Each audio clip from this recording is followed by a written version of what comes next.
모두 반갑습니다. 지금 우리가 한 23분 정도 들어왔네. 오늘은 저희가 벌써 30차가 됐는데,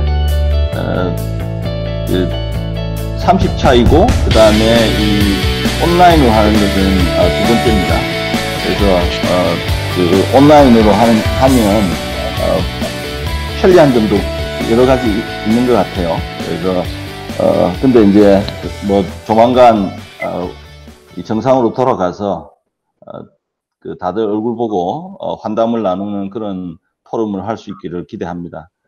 오늘 이제 순서는 이미 공지한 대로, 이제 첫 번째가 비대면 협업 솔루션 소개를 우리 대보정보통신의 ABC 센터장인 한상욱 센터장님이 해주시는데, 또, 이게 부서 이름이 좀 굉장히, 모든 걸 다 포괄하는 굉장히 포괄적인 이름이지 않습니까? 그래서 ABC 센터장님인 이제 한상욱 센터장님 발표를 기대를 하고요. 두 번째는, 저하고는 우리 한 4년 전, 우리 비스텔의 박종태 부사님 통해서 알게 됐는데, 포고헌, 스티브 대표님이, 오늘 설명을 해주는데, 주로 이전에 제가 알고 있기로, 작업 안전, 그런 모니터링, 그 다음에 석유 시추하는데 불꽃 올라오는 색깔 보고 그 모니터링 해서 그 밑에 시추되고 있는 곳에, 상황을 알고, 이런 것들을 쭉 해오고, 그 다음에 엣지 컴퓨팅에 대단히 앞서 있는, 그런 솔루션입니다. 그래서 그 글로벌 선도 엣지 컴퓨팅 플랫폼 솔루션인, 포고온 솔루션을 이제 최 대표님이 소개해 주시고요. 그 다음 세 번째는, 라이다 소개인데, 저하고 같이 이제 오픈 플레이그라운드 사업을 하는 우리 주병준 대표님이 요새 라이다에 꽂혀가지고 라이다 매니아가 돼 있어요. 그래서 저한테 맨날 라이다 기획과 관련해서 발굴하라고 아침마다 체크하고 안 했냐 점검하고 이러고 있는데,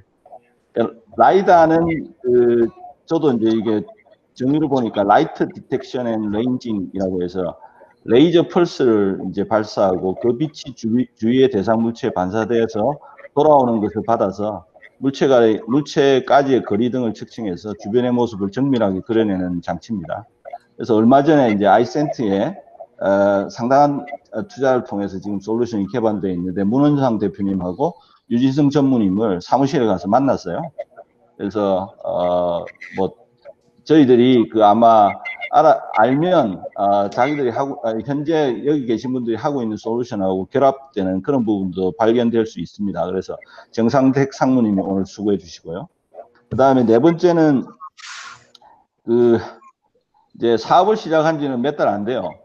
그래서 CNOI 박시영 대표님인데, 저하고는 이제 1997년 우리나라 첫 번째 SCM 프로젝트인 삼성전자 반도체 글로벌 플래닝 시스템 프로젝트를 같이 했던 동지입니다. 23년 동지인데, 얼마 전에 만났는데, 새로 회사를 시작해가지고, 이전 같으면 바깥에 이런 얘기를 하기는 어려울 텐데, 본인이 했던 삼성 반도체에서 전략 마케팅에 했던 거니까 사실 월드 베스트죠.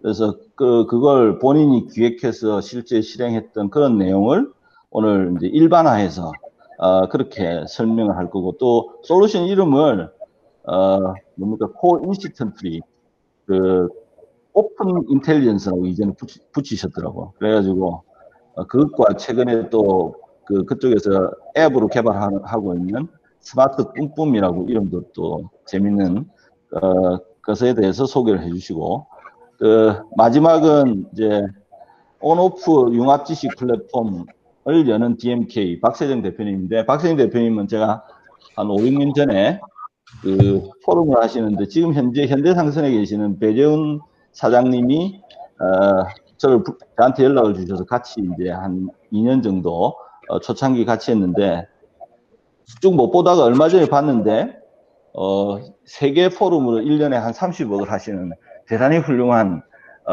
이제 그런, 이런 이벤트, 그다음 지식, 그런 포럼을 해오셨어요. 그래서, 이 디지털 마케팅 서밋, 뭐 컨텐츠 마케팅, 그다음에 AI 이 세 개를 가지고 누구의 도움도 없이 1200, 1400 만드는 훌륭한 그런 플랫폼을 만드셨는데 또 지금 코로나 상황에서도 새로운 전형을 만들고 그래서 저희들이 배울 게 많고 그다음에 또 거기 하시는 이벤트에 저희가 여기 계신 분들 모두 다 참여하시면 좋을 것 같습니다. 예, 그러면 소개를 제가 이만큼 하고 이어서 첫 번째 그리고 저희들 순서 다 끝나고 나면 마지막에 뭐 오랜만에 오신 분이나 새로 들어오신 분을 간단하게 소개하는 시간도 갖겠습니다. 그러면 첫 번째 대보정보통신 한상욱 센터장님 받아주시죠. 네, 안녕하십니까. 금방 소개받은 대보정보통신 ABC 센터를 맡고 있는 한상욱이라고 합니다. 제가 오늘 그 발표할 내용을 지금 슬라이드를 띄워서 발표 바로 시작할 수 있게끔 하겠습니다.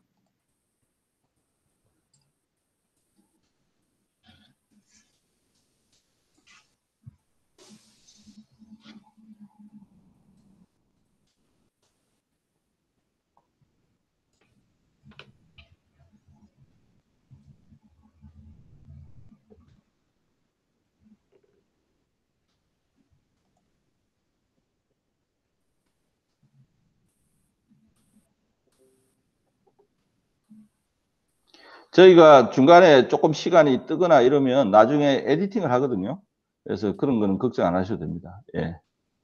혹시 지금 자료 화면 보이시나요? 예, 보입니다. 예. 네.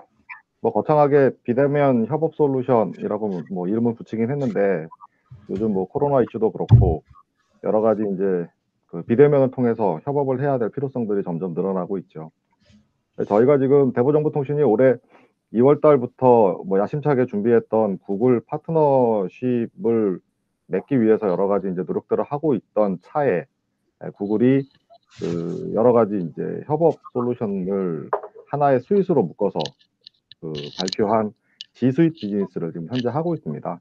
이 G수잇 G수잇이 가지고 있는 여러 가지 특장점들을 기반으로 해서 업무를 공유하고 협업하는데 유용한 솔루션들이 있어서 오늘 제가 소개시켜 드리려고 장표를 준비했습니다. 지금 제가 한 7시 한 30분부터 7시 50분까지가 제 시간인데 시간 맞춰서 진행할 수 있게끔 하겠습니다. G수잇은 과연 이제 어떤 기업들이 주로 쓰고 있고 이것들을 씀으로써 어떤 그 업무적인 효과를 가지고 갈 수 있느냐에 대해서 오늘 중점적으로 말씀드릴 텐데요. 그 왼편에 보시는 그 유니콘 새로 신생돼서 아주 각광을 받고 있는 여러 유니콘 기업들도 그 G수잇을 물론 쓰고 있지만 기존의 전통적인 업무 프로세스를 가지고 있는 기업들도 급격하게 이제 협업에 대한 여러 가지 니즈들이 나오기 시작을 하고 특히나 이제 클라우드 환경에서의 사스 기반으로 한 협업 툴들의 니즈들이 계속 늘어나고 있다 보니까 구글이 뭐 잘 아시다시피 구글 클라우드 플랫폼 기반 위에서 여러 가지 서비스들을 하기 시작을 하죠.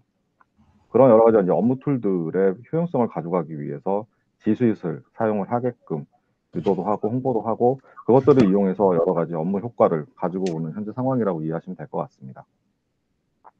그럼 과연 이제 G수잇을 사용을 하면 어떤 그 업무적인 효과가 있을까요? 그러니까 첫째가 업무가 매우 빨라집니다. 둘째가 업무가 매우 스마트해지고 세 번째가 여러 그 아이디어를 가지고 있는 그 사람들이 모여서 협업할 수 있는 세 가지 이제 베네핏을 가지고 갈 수 있게 됩니다. 그럼 어떤 것들을 이용을 해서 업무를 빠르게 진행할 수 있는지를 뭐 자세히 살펴보겠습니다.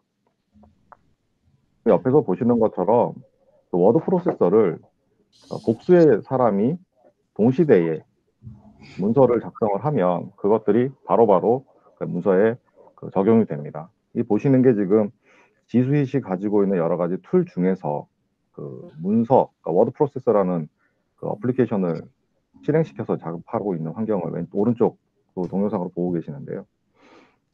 여러 명이 웹브라우저 형태의 프로그램이기 때문에 인터넷의 환경 위에서는 언제든지 자유자재로 그 작업이 가능하고 그 작업하는 속도에 따라서 바로바로 이제 반영이 되기 시작을 합니다. 기존에 우리가 가지고 있던 그 업무 프로세스 상에서는 실제 각각의 작업했던 내용들을 한 사람이 그것들을 취합을 하고 취합된 내용의 부분들을 하나의 문서로 다시 만들어서 서로 이제 공유하는 형태로 진행이 되지만 웹브라우저 형태로 진행이 되다 보면 그 업무 자체가 동시에 병행 처리가 가능한 장점을 가질 수 있는 거죠. 두 번째는 이제 통합 기능입니다. 하나의 어플리케이션 위에서 여러 개의 그 작업을 할 수 있는 통합 기능이 포함이 되어 있습니다. 지메일을 통해서 지금 우리가 지금 하고 있는 핵 미팅을 여러 사람들한테 공유해서 회의를 소집할 수 있다거나 아니면 옆에서 보시는 것처럼 지금 여러 가지 이제 주소록이라든지 이런 것들을 사용을 해서 공유할 수 있는 특정 공유자를 특정할 수 있고 자료들도 지메일에서 바로바로 공유할 수 있는 여러 가지 장점들을 가지고 있죠. 세 번째가 이제 구글이 가지고 있는 여러 가지 그 특징 중에 가장 강력한 그 인공지능을 기반으로 한 그 서치 기능입니다. 구글이 항상 뭐 자랑 삼아 얘기하고 있는 보안, 그 다음에 서치 기능, 뭐 이런 것들의 기본적인 대표적인 구글의 장점이라고 보시면 될 것 같습니다.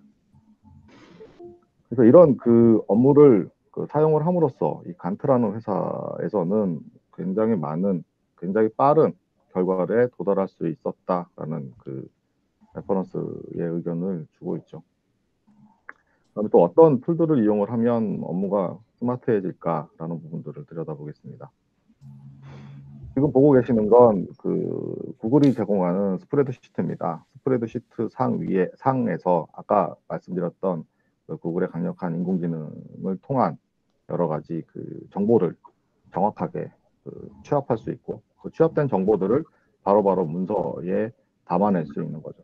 뭐 이런 여러 가지 그 기능들을 사용을 하면 기존에 그 작업하고 있는 내용들이 좀 더 명확해지고 좀 더 신뢰성을 가지는 작업 결과물을 가질 수 있다라고 이해하시면 될 것 같습니다.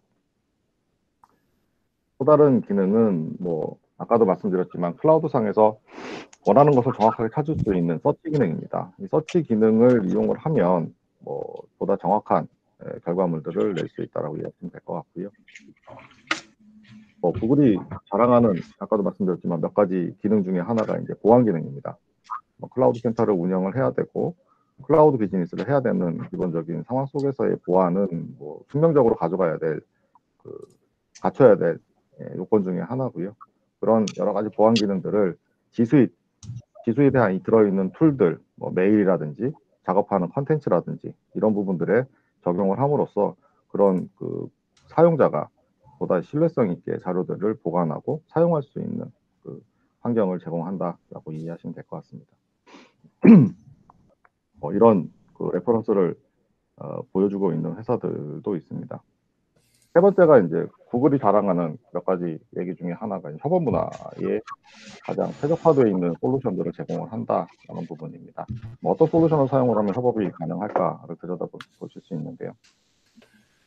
그때 내가 공유하고자 하는 컨텐츠를 공유해야 될 정확한 대상을 책정을 하고 그들하고 효과적으로 공유할 수 있는 여러 가지 툴들을 제공을 합니다. 지금 우리가 화상 회의를 하고 있는 구글 핵 미팅은 그 프로그램을 사용을 하면서 여기에 지금 보고 계시는 슬라이드 화면이라든지 여러 가지 정보들을 같이 공유할 수 있는 기능들을 포함을 하게 되고요. 여러 가지 이제 업무의 능률을 향상시킬 수 있는 협업 도구들이 각각의 툴들에 포함이 되면서 이것들을 활용을 해서 보다 효과적으로 업무를 공유할 수 있다라고 이해하시면 될 것 같습니다. 지금 보고 계시는 건 구글이 제공하는 그 채팅입니다. 이 채팅 안에서도 화상회의가 가능하고 원하는 컨텐츠들을 자유자재로 공유할 수 있는 기능들이 포함이 되어 있습니다. 그다음에 업무가 굉장히 쉬워집니다.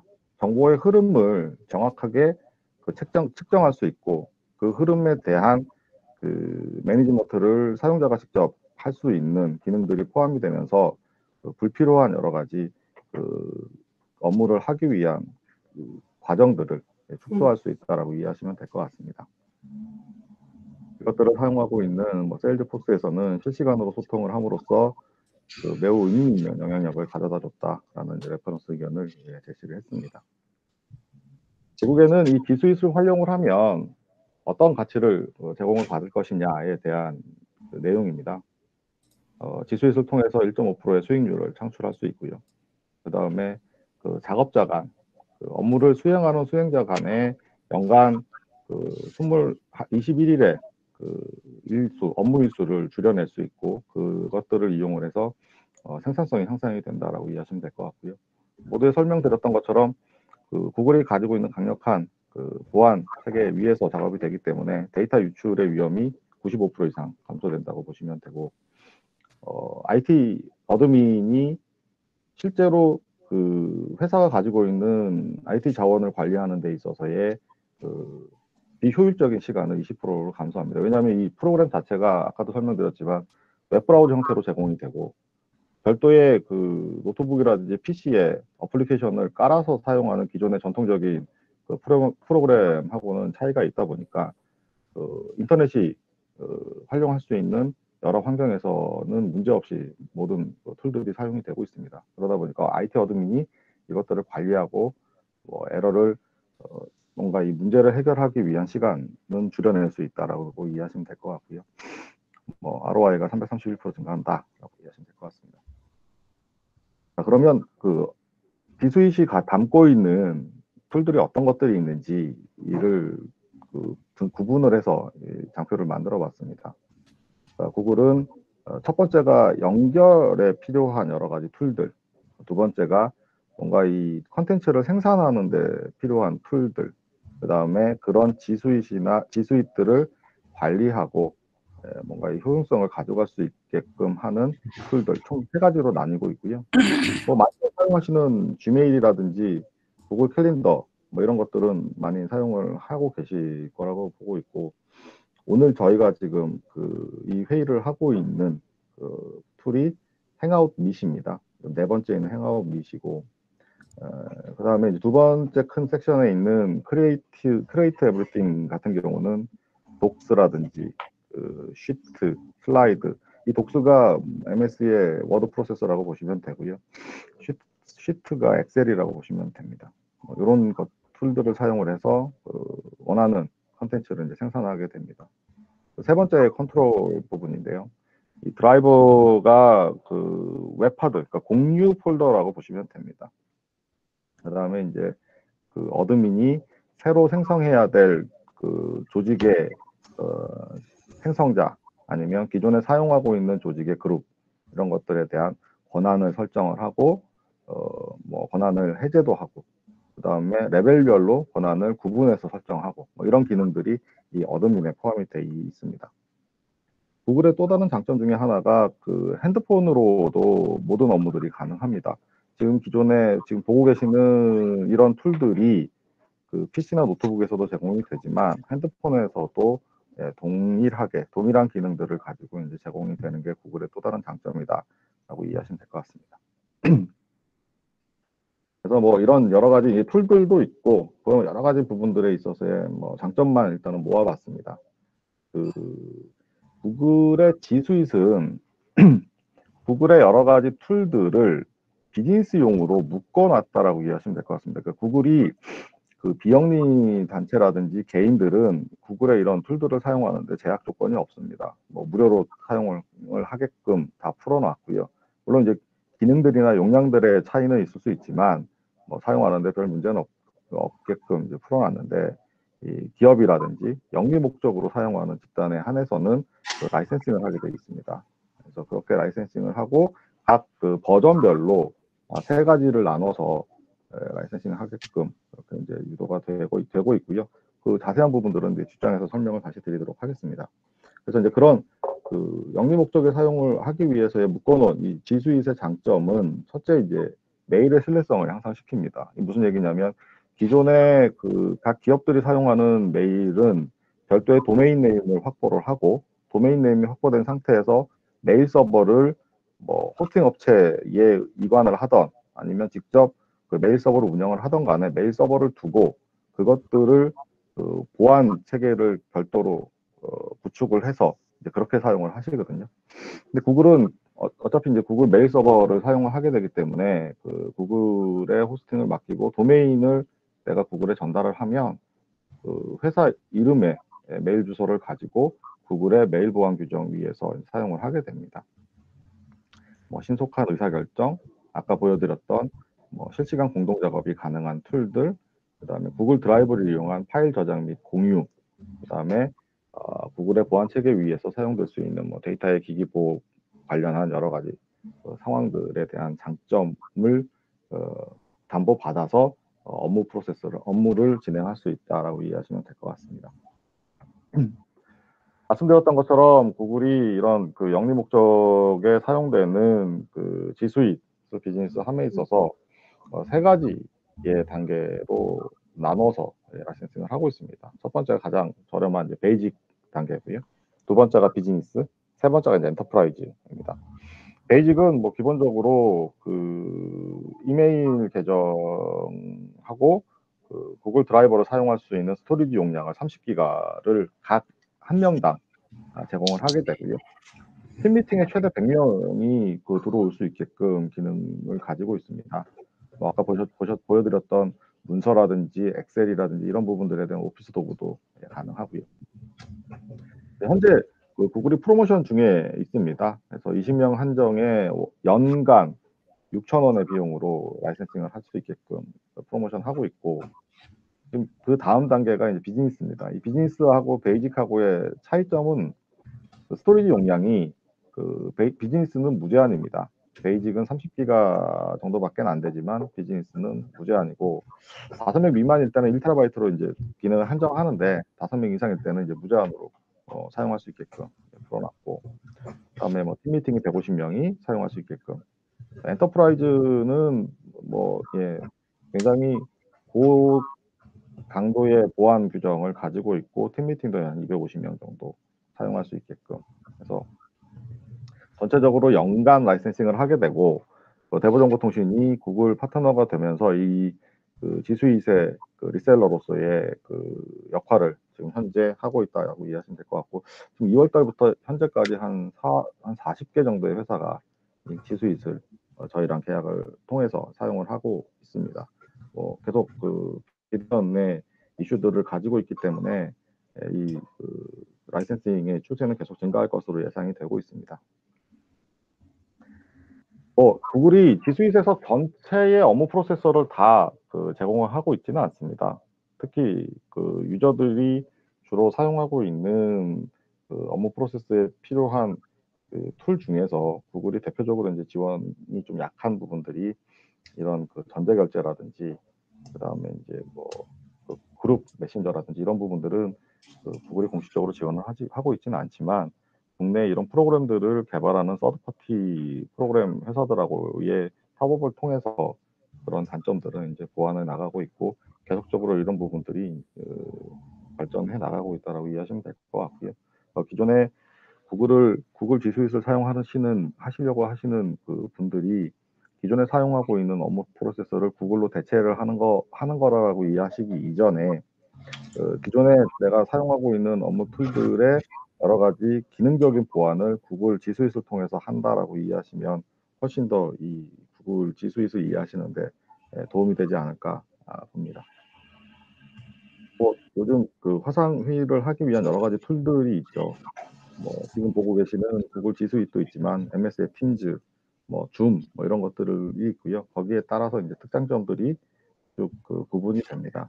이 부분은 그 유튜브라든지 여러 가지 매체를 통해서 정보를 얻으시고 그 얻은 정보에 대해서 필요에 의한 초이스를 하시면 될 것으로 이제 보이고요. 네, 여기까지가 제가 준비한 그 지수잇의 특장점을 기반으로 한 비대면 협업 솔루션에 대한 소개입니다. 예, 한 센터장님 아까 방금 설명할 때 그 연간 얼마 이랬는데 자료에는 원유저 슬래시 만스 이렇게 돼 있는데. 네. 이거 월입니다. 죄송합니다. 네. 굉장히 큰 차이잖아요. 예. 네, 여기 계신 그 회원분들한테는 제가 이 가격으로 공급하겠습니다. 구매하시겠다고 하시면. 네. 제가 오해를 일으킨 것 같습니다. 이게 지금 그 월에 6,000원이고요. 연간은 한 곱하기 12를 하셔야 됩니다. 네. 예, 이상 알겠습니다. 발표를 마치도록 하겠습니다. 공유 풀겠습니다. 예, 예, 수고하셨습니다. 예, 예, 두 번째는 우리 그 포그원의 에이펙 대표인 스티브 채 대표님, 예, 그 설명해 주시죠. 예, 예. 안녕하십니까. 예, 감사합니다. 오늘 처음 인사드리게 되는 최정열입니다. 이제 슬라이드를 공유 먼저 하면서 시작을 하겠습니다.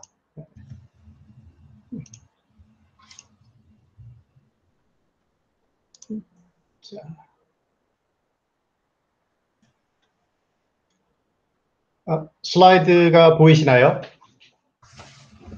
예, 보입니다. 네네, 알겠습니다. 저는 현재 지금 아시아 패시픽 쪽에 영업을 담당하고 있습니다. 그래서 그 포곤에서 이제 근무한 지는 한 3년 정도 되는데요. 사실 저도 뭐 에지 컴퓨팅 요즘 이제 많이 이슈가 되고 있지만 사실 3년 전에는 전혀 이 분야에 대해서 잘 모르고 있었거든요.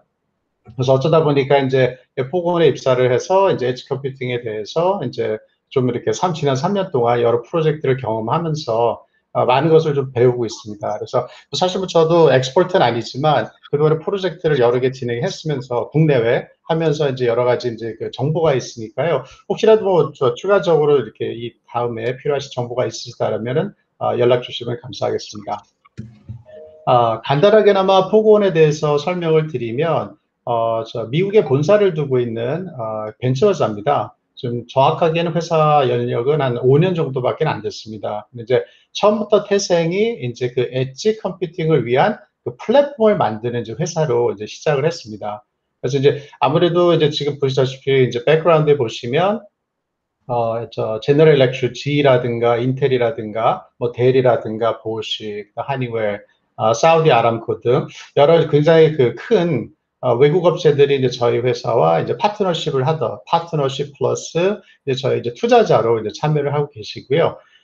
최근에 이제 올해는 이제 국내 이제 LS 그룹에서도 이제 투자에 또 참여를 해주셔서 이제 많은 도움을 좀 주고 계십니다. 그래서 사실은 이제 이런 큰 업체들이 이제 저희와 이제 투자를 병행하면서 이제 파트너로서 이렇게 같이 이렇게 진행하는 데는 좀 이유가 있습니다. 왜 그러냐면 저희가 이제 태생이 이제 엣지 컴퓨팅이다 보니까 매뉴팩처링 쪽, 그 다음에 이제 오일 앤 게스, 사실 그쪽에서 먼저 시작을 했고요. 그러다 보니까는 이제, 이런 저희 IT 쪽, 인터프라이즈 쪽에 사실 생소하게 이제 되는 이제 회사로 이제 보시면 되겠습니다. 하지만 이제 최근 들어서 저희가 이제 그 방향이나 이제 제품에 대한 디렉션이 좀 바뀌고 있습니다. 그래서 좀 더 쉽게 다가갈 수 있는 제품으로 변화를 하고 있고요. 그에 따라서 6월 달에 보시면 최근 이제 6월 달에 지금 이제 6월 달에 이제 프로스트 앤 설리반에서 이제 내놓은 자료를 보게 되면 이제 여러 업체들이 있습니다. 이제 사실은 저희가 5년 전에는 처음 포그원이 이제 시작을 했지만 선두 업체로 시작을 했지만 현재는 이제 많은 업체들이 이제 참여를 하고 있고요. 그 중에서도 이제 보다시피 이제 포그원 쪽에서 이제 많은 부분을 리딩하고 있다라고 이제 보시면 되겠습니다.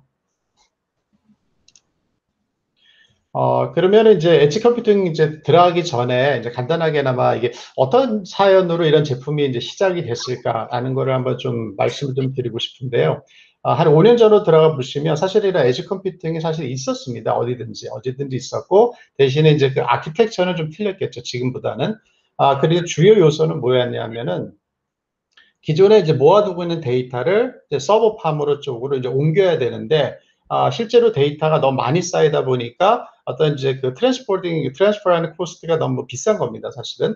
그리고 이제 예를 들어서 저희가 이제 오일 앤 가스는 많이 들었지만 이제 그 외곽에서 희초하는 쪽을 보시면 인터넷이 자유롭지 않기 때문에 이제 새틀라이트를 사용을 해서 데이터를 업로딩을 하게끔 되어 있습니다. 그러다 보니까는 그 많은 데이터를 이동하기에는 너무 많은 코스트가 발생을 하기 때문에 근데 처음에 이제 아이디어가 이제 이렇게 시작이 된 겁니다.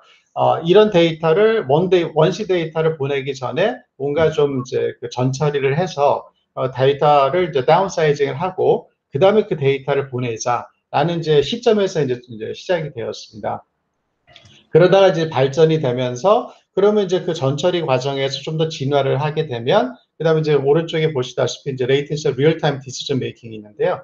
이게 뭐냐면, 전처리를 하는 과정에서 뭔가 새로운 거를 발견하면, 그러면 이제 그거에 대해서도 어떻게 대처를 해보자. 라는 것들이 이제 점점 더 추가가 되는 겁니다. 그래서 이제 제가 이제 말씀드리고 싶은 거는, 엣지 컴퓨팅이 사실은 굉장히 간단한 이제 원리로 시작을 했지만, 그러다가 이제 데이터를 실시간으로 한번 보자. 그러다가 그 실시간을 보는 대신에 그러면 이제 어떤 이벤트가 발생을 했을 때는 어떤 이제 그 룰 베이스에 의한 디시전이라든지 아니면 어떤 뭐 계산값을 보통 저희가 애널리틱스라고 이제 말씀을 드리는데요. 이런 것들을 이제 계산을 해보자. 그러다 이제 최근에 한 3년 됐습니다. 그때부터 갑자기 이제 머신러닝이라는 게 등장을 합니다. 그러면서 이제 머신러닝을 통해서 이제 그 룰 베이스 애널리틱보다는 좀 더 이제 진화한 단계의 어떤 이제 트러블 슈팅 기능을 갖자, 디시전 프로세스를 갖자라고 하고 있고요. 그리고 이제 이거는 사실 이제 AI로 이제 발전을 하는데요. AI 같은 경우는 요즘 같은 경우는 이제 비디오입니다. 사실은 비디오 기반의 어떤 이제 인텔리전스를 통해서 뭔가 인사이트를 찾아내자. 기존에는 많은 센서들을 가지고 데이터를 추출을 했었습니다. 그렇지만 저희도 이제 그 사우디아라비아 같은 케이스에는 그쪽에서 얘기해 주는 건 뭐냐면 10개의 센서를 놓는 것보다 하나의 비디오 판독이 좀 더 많은 정보를 주고 있다라고 이제 얘기를 하고 있고요. 그래서 여러 가지 이제 이런 케이스를 보시게 되면 보통 이제 저희가 말하는 이제 컨디셔닝 모니터링, 뭐 프리딕티브 메인테넌스 여러 가지 얘기를 합니다. 사실 근데 이것이 이제 쉽게 좀 다가갈 수 없는 분야가 몇 가지가 있습니다. 그래서 제가 이 부분에 대해서는 좀 더 나중에 좀 자세하게 말씀을 드리겠고요. 기존과 그러면은 현재 이제 아키텍처가 어떤 식으로 이제 진화를 했는지 잠시 좀 말씀을 드리게 되면 사실은 제가 처음에 시작을 할 때 한 3년 전에 일본 쪽에 이제 좀 많이 이제 방문을 했었습니다. 그랬을 때 아무리 그때 이제 그 웰노운 이제 굉장히 커다란 회사 이제 가서 굉장히 그 시스템적으로 잘 이제 구축이 된 회사도 보면 아주 예전에 이제 저희가 얘기하는 트레디셔널한 이제 배치 베이스의 이제 애널리틱스를 구성을 하셨습니다. 그게 뭐냐면 센서가 여러 가지 센서가 있다는 전제하에 이제 데이터 소스가 있다는 전제하에 데이터를 취합하고 그다음에 이것을 저장해 놨다가 주기적으로 서버팜이라든지 뭐 그때 이제 클라우드도 사실은 이제 시작이 됐죠. 클라우드 쪽으로 이제 전송하고 그다음에 이제 거기서 만들어낸 저장된 데이터 레이크라고 저희가 표현을 하겠는데 데이터 레이크에 무작위로 저장된 데이터를 나중에 한번 배치성으로 돌려서 그다음에 거기에서 뭔가 발생이 되면 다시 이제 그 엣지단이라든지 아니면 이제 뭐 담당자 쪽이라든지 이런 쪽으로 이제 뭔가의 이제 정보라든지 이벤트를 이제 보내주는 이제 이런 형식으로 되어 있습니다. 사실 현재도 그렇습니다. 그렇지만 이것들이 이제 두 가지가 있을 것 같습니다. 실시간적인 데이터를 볼 수 없다라는 거, 그 다음에 좀 딜레이 때문에 뭔가 이제 그 어떤 예를 들어서 이제 바이브레이션 같은 경우에는 모터에 보면 이제 펌프를 예를 들겠습니다. 바이브레이션이 심해졌다거나 아니면 캐비테이션이라는 현상이 발생을 했을 때는 모터가 이렇게 중단이 돼야 됩니다. 바로. 그렇지 않으면 보통 1분에서 한 2분 사이에서 그 펌프가 망가지게끔 돼 있거든요. 캐비테이션 같은 경우에는. 그랬을 때 이제 이 클라우드나 이제 예전에 이제 배치 방식을 통하게 되면 그 딜레이 시간이 아무리 줄여도 5분 이상이 갑니다. 그러다 보니까는 이제 많은 이슈가 됐었고요. 그러다 보니까 이제 엣지 하시는데 사실은 똑같습니다. 기존에 하던 방식, 트레디셔널 배치 방식을 엣지 단으로 옮겨놨다라고만 보시면 됩니다. 그래서 현재 같은 경우에는 데이터 소스에서 데이터를 직접 받아서 이 안에서 모든 게 일어나고 있는 겁니다. 저장과 트랜스밋, 프로세싱, 액팅, 이제 저희는 이제 클로즈드 컨트롤이라는 말을 쓰는데요. 이런 형식들의 이제 기능들이 다 포함이 되어 있습니다. 그래서 아무래도 좀 빨라지고 있고요.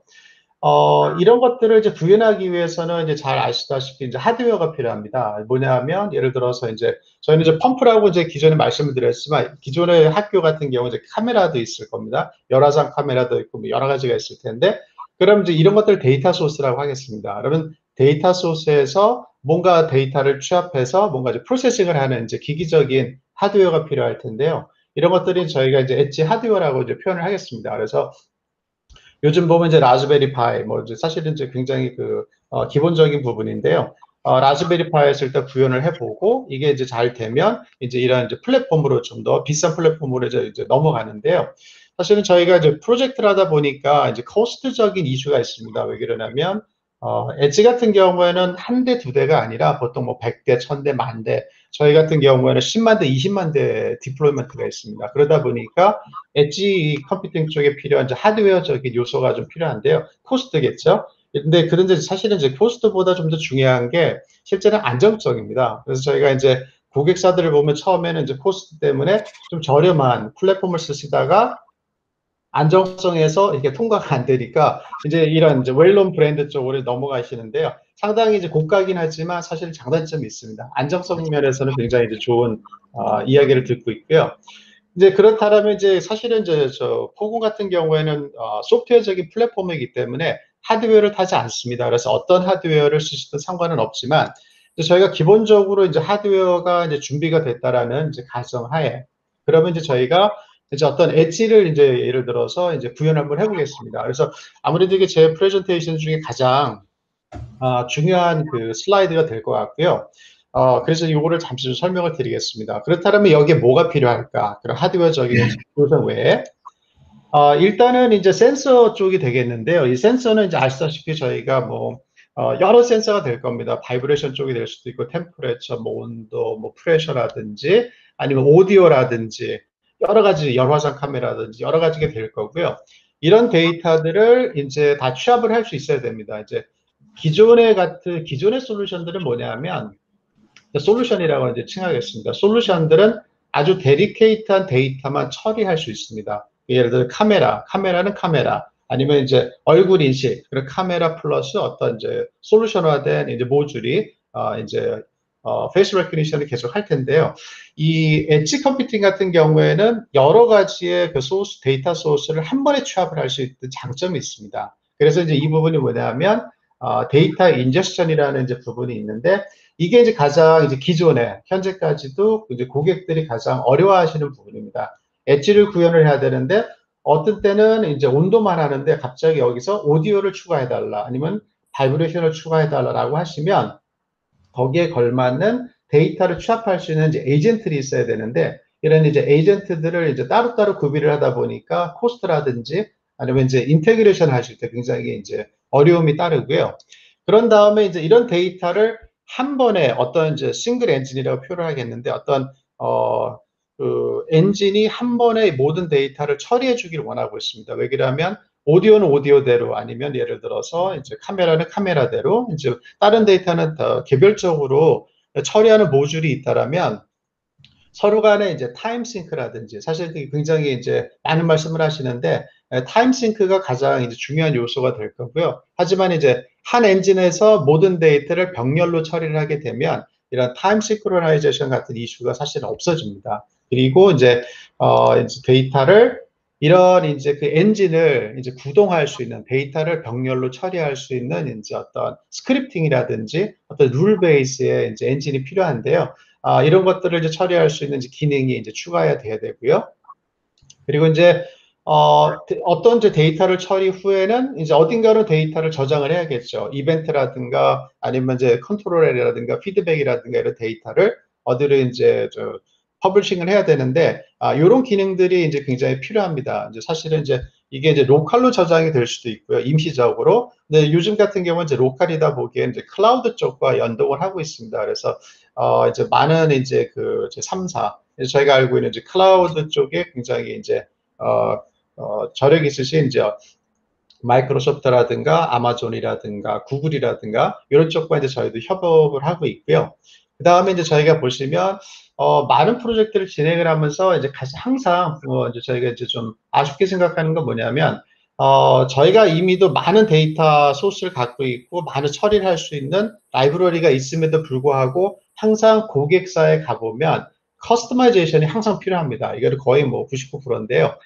이유가 있습니다. 이 A라는 고객과 B라는 고객이 똑같은 펌프를 쓰시더라도 운영하는 온도라든가 빈도수라든가 이런 이제 RPM의 이제 틀린 이런 부분에 대해서 사실은 어떤 하나의 솔루션, 하나의 룰로 적용을 할 수 없는 케이스가 다양합니다. 그러다 보니까 이제 저희 포건 쪽에서도 어떤 특정 앱을 개발하는 경우가 많고요.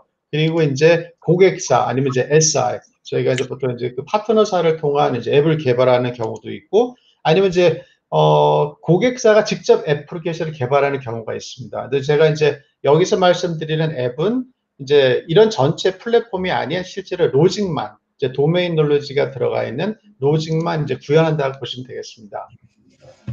그리고 이제 지금 제가 말씀드린 이제 엣지 컴퓨팅을 하다 보니까 이제 가장 중요한 부분 중에 하나가 뭐냐면 이제 다수의 엣지를 제가 이제 디플로이를 한다고 말씀드렸습니다. 그러니까 100대, 1000대, 만대, 10만 대를 하게 될 때는 여기에 모든 컨피그레이션이라든가 룰이라든가 이런 모든 폴리시 같은 것들을 한 번에 이제 디플로이하고 한 번에 관리할 수 있는 오케스트레이션이라는 기능이 필요합니다. 그러다 보니까 이제 엣지를 관리할 수 있는 이제 매니저가 이제 필요하게끔 되어 있고요.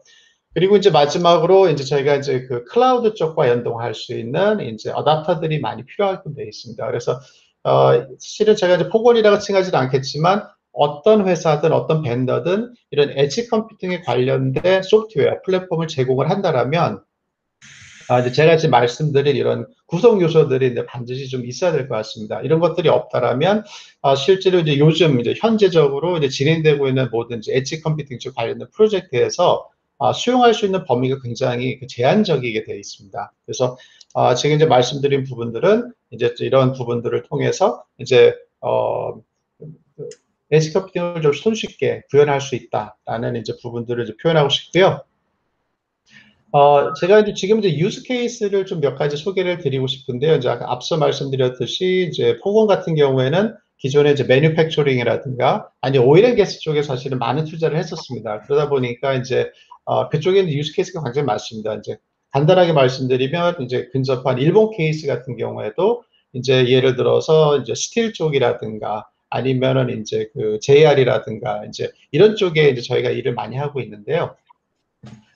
근래 들어서는 이제 저희가 이제 그 좀 디렉션을 바꿔서 사실은 이런 데이터 말고 이제 새로운 스마트 시티 관련된 데이터 아니면 텔코에 관련된 데이터 아니면 예를 들어서 에너지에 관련된 데이터들도 사실 취합을 하고 여기에 대한 솔루션을 이제 만들고 있습니다. 그래서 이제 현재 그 최근에 6개월 사이에 이제 미국 본사에서 가장 이제 사실은 이제 프로젝트로 저희가 이제 수주한 부분이 있는데 이게 하다 보니까 이제 에너지 관련된 이제 그 프로젝트를 수주했습니다. 이게 뭐냐면 이제 큰 이제 캠퍼스 이제 굉장히 큰 캠퍼스 안에서 이제 빌딩 매니지먼트 시스템이 운영이 되고 있는데 이제 연간 에너지 사용률이 예를 들어서 이제 한 X 어마운트라고 하겠습니다. 그랬을 때 그러면 연간 예를 들어서 한 15% 정도 현재 저희가 이제 찾고 있는 건 한 15% 정도의 이제 세이빙을 찾고 있는데요.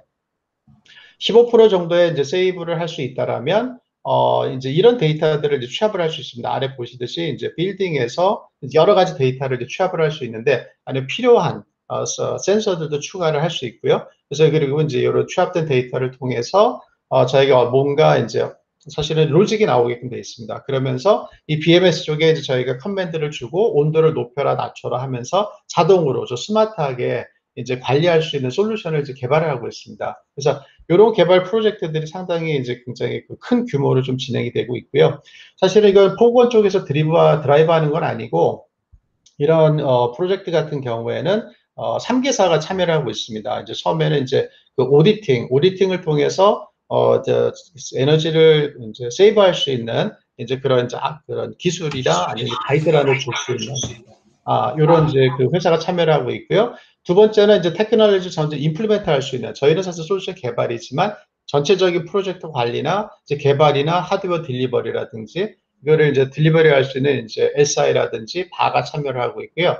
마지막으로는 이제 이게 이 프로젝트 펀딩이 사실은 이제 고객사가 처음에 시작을 하는 건 아니고 이제 그 금융권에서 지원을 하게끔 되어 있습니다. 그래서 처음에 이제 금융권에서 이제 오디팅 그 리포트를 보고 연간 세이브 할 수 있는 게 15% 이상이다라고 하게 되면 전체적인 이제 프로젝트의 금융 비용을 지불을 하고 나중에 이제 회수하는 이런 프로그램이 있습니다. 그래서 이런 것들이 이제 미국에서 좀 많이 활용을 할 수 있고요. 그리고 이제 최근에는 이제 뭐 코로나 때문에 이제 많은 이슈가 있긴 하지만 제가 앞서 말씀드렸듯이 매니팩처링에서 하는 것보다는 이제 또 좀 더 다양한 이제 분야를 이제 지원하기 위해서 헬스 모니터링이라든지 세이프티 이런 모니터링 툴이 이제 만들어지고 있습니다. 그래서 어떤 식으로 만들어지고 있냐면 굉장히 간단하게 이제 열화상 카메라, RGB 카메라를 이용한 이제 솔루션들이 이제 만들어지고 있습니다. 그래서 지금 이제 제가 보여드리고 있는 거는 간단하게 이제 사실 기존에 이제 그 중국산 이제 그 카메라들이 많이 있습니다. 이제 많이 있고 이제 예를 들어서 저희도 이제 학교 쪽에 물어보니까 저기 그 열화상 카메라를 위한 이제 열 체크, 이제 온도 체크를 할 수 있더라고요. 근데 이제 엣지하고 조금 차이가 되는 건 뭐냐면 제가 말씀드리겠지만 기존에 학교에서 쓰고 계시는 거는 그냥 사람이 지나갈 때 열이 높다라고 생각되면 그냥 삐삐삐해서 이벤트만 나온다라고 하더라고요.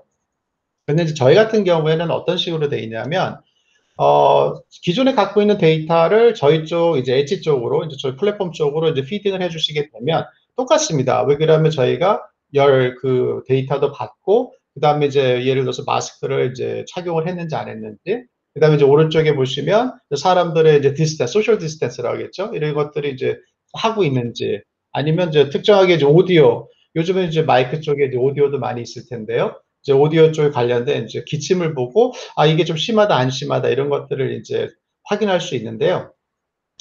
이런 데이터들이 그냥 흐르는 데이터지만 사실은 이벤트라는 게 발생이 되면 이벤트를 중앙으로 업로드할 수 있습니다. 그래서 이제 간단하게 보면 이런 이제 특정 그 학교에 지금 현재 반이 60명이 있는데 열은 어떤가? 예를 들어서 그럼 한눈에 이제 바라볼 수 있는 이런 이제 기능들이 이제 구현이 되고 있고 굉장히 손쉽게 할 수 있습니다.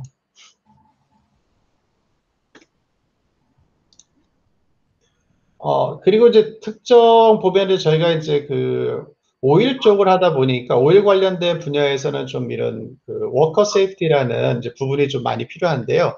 이제 이런 것들이 좀 많이 발전했습니다. 그래서 다양하게 이제 활용도가 있긴 하지만 이제 뭐냐면 이제 그 근무자들의 이제 그 착용입니다. 모자를 썼는지 아니면 이제 부츠를 안경을 썼는지 이제 신발을 신었는지 장갑을 꼈는지 이런 부분들에 대한 이제 실시간 확인이 좀 필요하고요. 그 다음에 이제 요게 좀 더 나가서 이제 예를 들어서 근무자가 서 있다가 이제 잠깐 앉아 있는 경우 또 쓰러진 경우 이런 것들을 파악을 해서 쓰러졌는데 예를 들어서 3초 이내에 일어서지 않는다라고 하면 거기에 대해서 이제 이제 슈퍼바이저라든지 이제 근무자라든지 이런 부분에 대해서 이제 얼러트라든지 하는 시스템들이 이제 구현이 되고 있습니다. 그래서 이건 다양하게 사실은 이제 접목할 수 있는 부분이 여러 가지 있을 겁니다. 공사장 같은 경우에는 실제로는 이제 저는 크레인이라고 그러는데 그 크레인에서 사용하는 줄들 있지 않습니까? 쇠줄들 이런 것들에 대해서 wear and tear이라 그래서 요거를 이제 모니터링하는 또 이제 솔루션도 만들어지고 있습니다. 그리고 이제 최근에는 저희가 이제 비스텔 쪽과 이제 협력해서 이제 솔루션을 하나 같이 만드는 게 있습니다. 뭐냐 하면 반도체 데이터인데요. 반도체 데이터다 보니까 이제 제가 이제 표현상 이제 high velocity라고 이제 표현을 하는데 기존의 온도라든지 습도라든지 이런 데이터들은 초당 사실 변화가 별로 없습니다. 그래서 수집하는 주기도 초당 한 번, 뭐 초당 10번 정도가 맥스일 것 같은데요.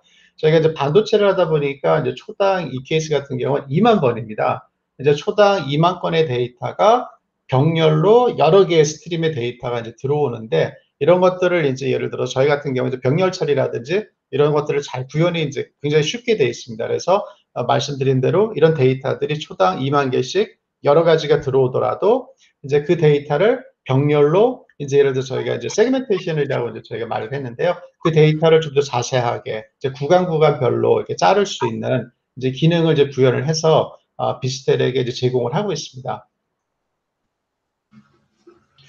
그리고 이제 저희가 요즘 이제 5G가 미국 같은 경우에 좀 많이 좀 이슈가 있는데요. 저희가 이제 AT&T라든지 버라이전이라든지 이런 두 업체와 이제 회사와 저희가 이제 솔루션을 이제 개발 중입니다. 사실 이제 완성된 단계는 아니고요. 시작되는 단계인데 이제 저희가 하고 있는 건 뭐냐면 이제 5G 이제 타워를 구현을 할 때 이제 구성을 할 때 사실 여기에 보니까 그 마이크로 데이터 센터라는 이제 개념이 있더라고요. 그래서 저희가 생각한 것보다 많은 장비들이 있습니다. 그래서 장비마다 이제 각각의 이제 센서 데이터들이 이제 나오는데 이런 것들을 이제 직접 저희가 이제 그 엣지를 이제 설치를 해서 데이터를 취합하고 이제 고객이 원하는 그 트레시홀드 값들이 있습니다. 모든 이벤트에 발생이 됐을 때는 이렇게 해라 저렇게 해라 하는 이제 룰이 있는데요. 이런 거를 이제 구현하는 이제 프로젝트가 있고요.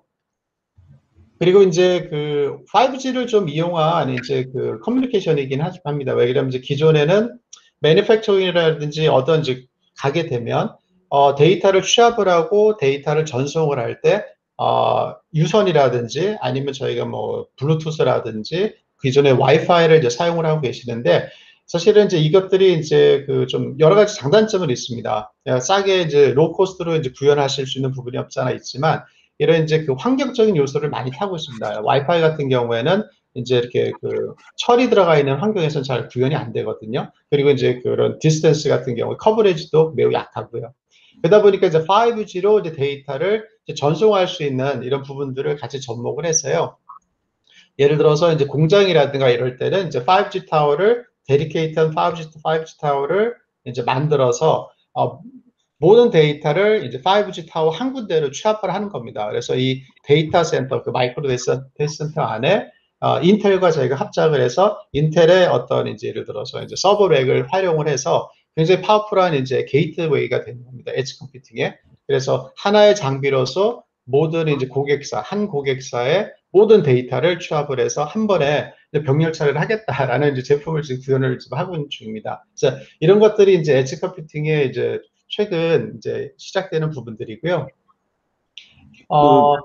최 대표님 시간이 지금 넘었는데, 8시 그렇습니까? 이제 15분까지. 마지막 예, 슬라이드입니다. 그리고 이제 예. 마지막 슬라이드 같은 경우에 저희가 이제 말씀드렸듯이, 이제 기존에 이제 보면 이제 센서들 데이터들 말고 이제 이머징 센서 데이터 이제 왼쪽 오른쪽에 보시면 이런 부분에 대해서 이제 굉장히 이제 프로젝트화가 다양화됐다라는 걸 말씀드리고 싶고요. 그 다음에 이제 포공 같은 경우에는 이제 이렇게, 이제 간단하진 않지만, 작은 플랫폼에서 이제 그 데이터들을 다 이제 처리해서 엣지 컴퓨팅을 구현을 할 수 있다라는 것들을 이제 말씀드리고 싶습니다. 좀 두서없이 좀 말씀을 많이 드린 것 같은데 시간이 좀 오버돼서 죄송하게 됐습니다. 그래서 여기까지고요. 혹시 좀 더 자세한 데이터가 필요하시면 연락을 주시면 답변 드리도록 하겠습니다. 감사합니다. 예, 수고하셨습니다.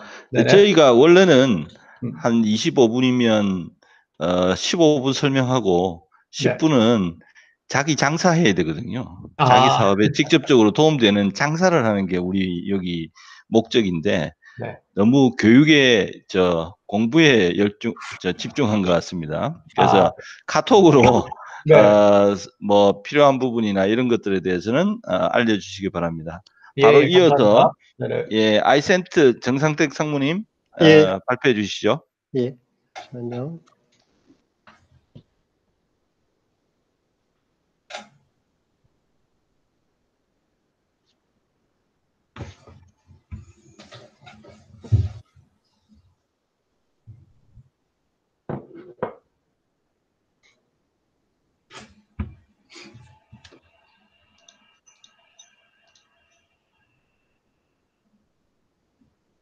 자료 보이시나요? 예, 보입니다. 예. 그럼 설명드리겠습니다.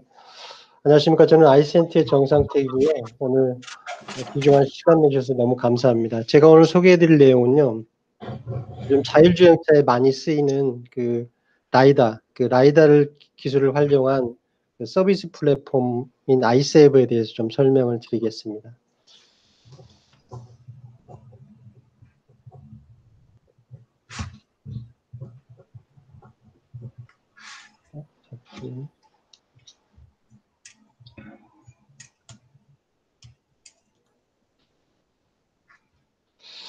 예, 그 순서는 요즘 이제 라이다 관련된 최근 시장 동향에서부터요. 라이다 기술이 어떤 것인가 하고 그다음에 아이세이버라는 놈이 이제 어떻게 동작이 되는가 하고 저희 실제적으로 현장에 적용된 적용 사례 중심으로 말씀을 드리겠습니다. 예, 그 2016년에 흥미있는 사건 하나가 발생이 되는데요. 구글의 웨이모가 우버에 1조 원 손해배상 소송을 걸게 됩니다. 이 소송이 이제 신문지상이나 여러 매스컴을 통해서 발표되면서 여러 매스컴에서 이제 여러 가지 이야기들이 많이 나오게 되고요. 이 이야기 중에 하나가 핵심은 왜 웨이모가 우버에 법정 소송을 했을까 하는 것인데요. 그 이유가 이제 웨이모에 근무하던 레벤도스키라는 사람이 있는데 이 사람이 우버로 이직을 하게 됩니다. 그래서 우버로 이직하면서 개인 파일인 파일을 14,000개의 파일을 우버에서 사용했다는 게 이제 소송 내용인데요. 이 소송이 하여튼 오랜 기간 동안 지속이 됩니다. 한 2년 정도 지속이 돼서 결국에는 2018년도에 우버는 웨이모에게 2,800억 원을 배상을 하는 법원 판결이 내려지게 됩니다. 그런데 이제 여기서 저희가 좀 주목해야 될 것은 도대체 무엇이 어떤 기술이 14,000개의 파일에 들어있어 가지고 이러한 소송들이 진행이 되고 배상을 하게 되는 것인데요. 이것이 바로 라이다라는 기술 때문에 이런 소송이 벌어졌다는 겁니다. 그러면 저희가 이제 라이다에 대해서 좀 설명을 드릴 텐데요. 요즘 자율주행차 뭐 뉴스를 통해서도 많이 보셨겠지만 그 원리들이 크게 한 5가지 정도로 정리가 되는데요. 첫 번째는 그 라이다 센서를 통해서 아까 모두의 회장님께서 말씀해 주신 펄스 레이저가 360도의 전방위에 대한 데이터를 수집하게 됩니다. 그래서 타임 오브 플라이트라는 그 방식을 통해서 데이터를 수집하게 되고요. 그 데이터에서 여러 가지 오브젝트들을 검출하게 되고 또 미드레어라는 소프트웨어를 통해서요. 포인트 클라우드 3D 이미지를 실시간으로 형성을 하게 되고 그 형성된 데이터를 통해서 사람인지 또는 차량인지 또 그 차량이나 사람들이 어떤 위치에 있는지 어떤 방향성을 가지고 얼마 정도의 속도로 움직이고 있는지 또한 크기가 어떻게 되어 있는지 이런 다양한 클래시피케이션 오브젝트를 통해서 정보를 또 게더링하게 되거든요. 이 정보들을 가지고 다양한 또 사업에 적용시키는 어플리케이션으로 구성이 되어 있습니다. 다시 말씀드리면 라이다 솔루션 크게 라이다 센서하고요. 그 다음에 이것들의 센서에 대한 전체적인 데이터를 분석하고 분류하고 또 그 유용한 정보를 뽑아내는 미드레어라는 소프트웨어가 있고요. 이 미드레어를 통해서 다양한 사업에 적용할 수 있는 어플리케이션으로 구성이 되어 있다고 보시면 되겠습니다. 그러면 실제로 이제 저희가 동영상을 하나 보여드릴 텐데요. 실제로 라이다가 어떤 감시 지역에서 공간 감시를 통해서 실제로 데이터를 어떻게 추출하는지를 영상을 통해서 보시겠습니다. 보시는 화면처럼 여러 가지 오브젝트에 대한 데이터들을 생성을 하고 디텍션해서 각각의 아이디를 부여하고 트래킹 데이터를 수집하게 되고요. 필요시에는 이벤트 존이라는 것을 생성을 해서 그 이벤트 존에 디텍팅된 오브젝트에 대해서 정보를 올려주고 또 사업화에 적용할 수 있는 이런 게 이제 라이다 기술이라고 보시면 되겠습니다. 앞에 말씀드린 라이다 쪽이 뭐 한 2장의 장표로 좀 많이 이해를 되셨는지는 모르겠는데, 저 이제 아이센트가 이 라이다 기술을 접한 지 한 5년 정도 전입니다. 그래서 현재까지 시행착오를 작년까지 굉장히 많이 겪으면서 라이다에 대한 전체 솔루션을 준비를 했고요. 그 라이다를 통합해서 어떻게 사업에 적용할 것인가 하는 서비스 플랫폼을 만들게 됐는데, 그게 이제 아이세이버입니다. 아이세이버를 좀 소개를 드리면, 아이세이버는 이제 그 앞에서 말씀드린 라이다 3D 데이터를 가지고 또 운영을 하게 되고, 여기에 추가적으로 특색 있게 아까 포브원에서 잠깐 언급하신 비디오 온라인 스틱 요 데이터를 수집을 하게 됩니다. 그래서 전체적인 데이터를 배가를 시키게 되는데요. 이 이유는 전체적으로 그 저희가 공간 감지에 대한 데이터를 정확히 많은 데이터를 활용을 해서 거기에 대한 정확한 데이터 수집을 하고 이걸 분석하기 위한 것입니다. 그래서 아이세이버는 요 미드레어를 통해서 인공지능 미드를 통해서 이 많은 데이터를 동시에 영상 데이터와 라이다 데이터를 동시에 분석을 해서 분류를 하고 또 추적하는 이런 아까 보신 그 3D 포인트 클라우드처럼 많은 데이터들을 생성하고 그 데이터들을 분류하는 이런 미드레어를 지금 개발을 해서 활용을 하고 있고요. 또 다양한 사업 쪽에 어플리케이션들을 개발해서 제공하는 인공지능 공간 감시 플랫폼이라고 보시면 되겠습니다. 그래서 여지껏 시행착오, 현장에서 겪은 시행착오, 그 다음에 라이다 처음 접해보는 그런 생소한 솔루션에 대한 시행착오들을 걸치면서 지금 현재까지 한 7, 8군데의 실제 1급지 지역에 런칭을 해서 지금 운영을 하고 있습니다. 그래서 이제 아이세이버가 적용된 여러 가지 사례들을, 몇 가지 사례들을 제가 활용을 할 수 있는 방안인데요. 지금 이것도 실제로 저희가 구축을 해서 서비스를 하고 있는 형태입니다. 보시는 쪽 왼쪽 화면이 아까 잠깐 보셨던 3D 포인트 클라우드 쪽이고요. 이 포인트 클라우드의 많은 데이터들을 활용해서 오른쪽에 보시는 대시보드화 된 고객 서비스를 제공을 하고 있는 사업 모델입니다. 그래서 왼쪽에 보시는 것처럼 라이다를 통해서 3D 데이터를 통해서 차량과 사람들을 다 구분을 하게 되고요.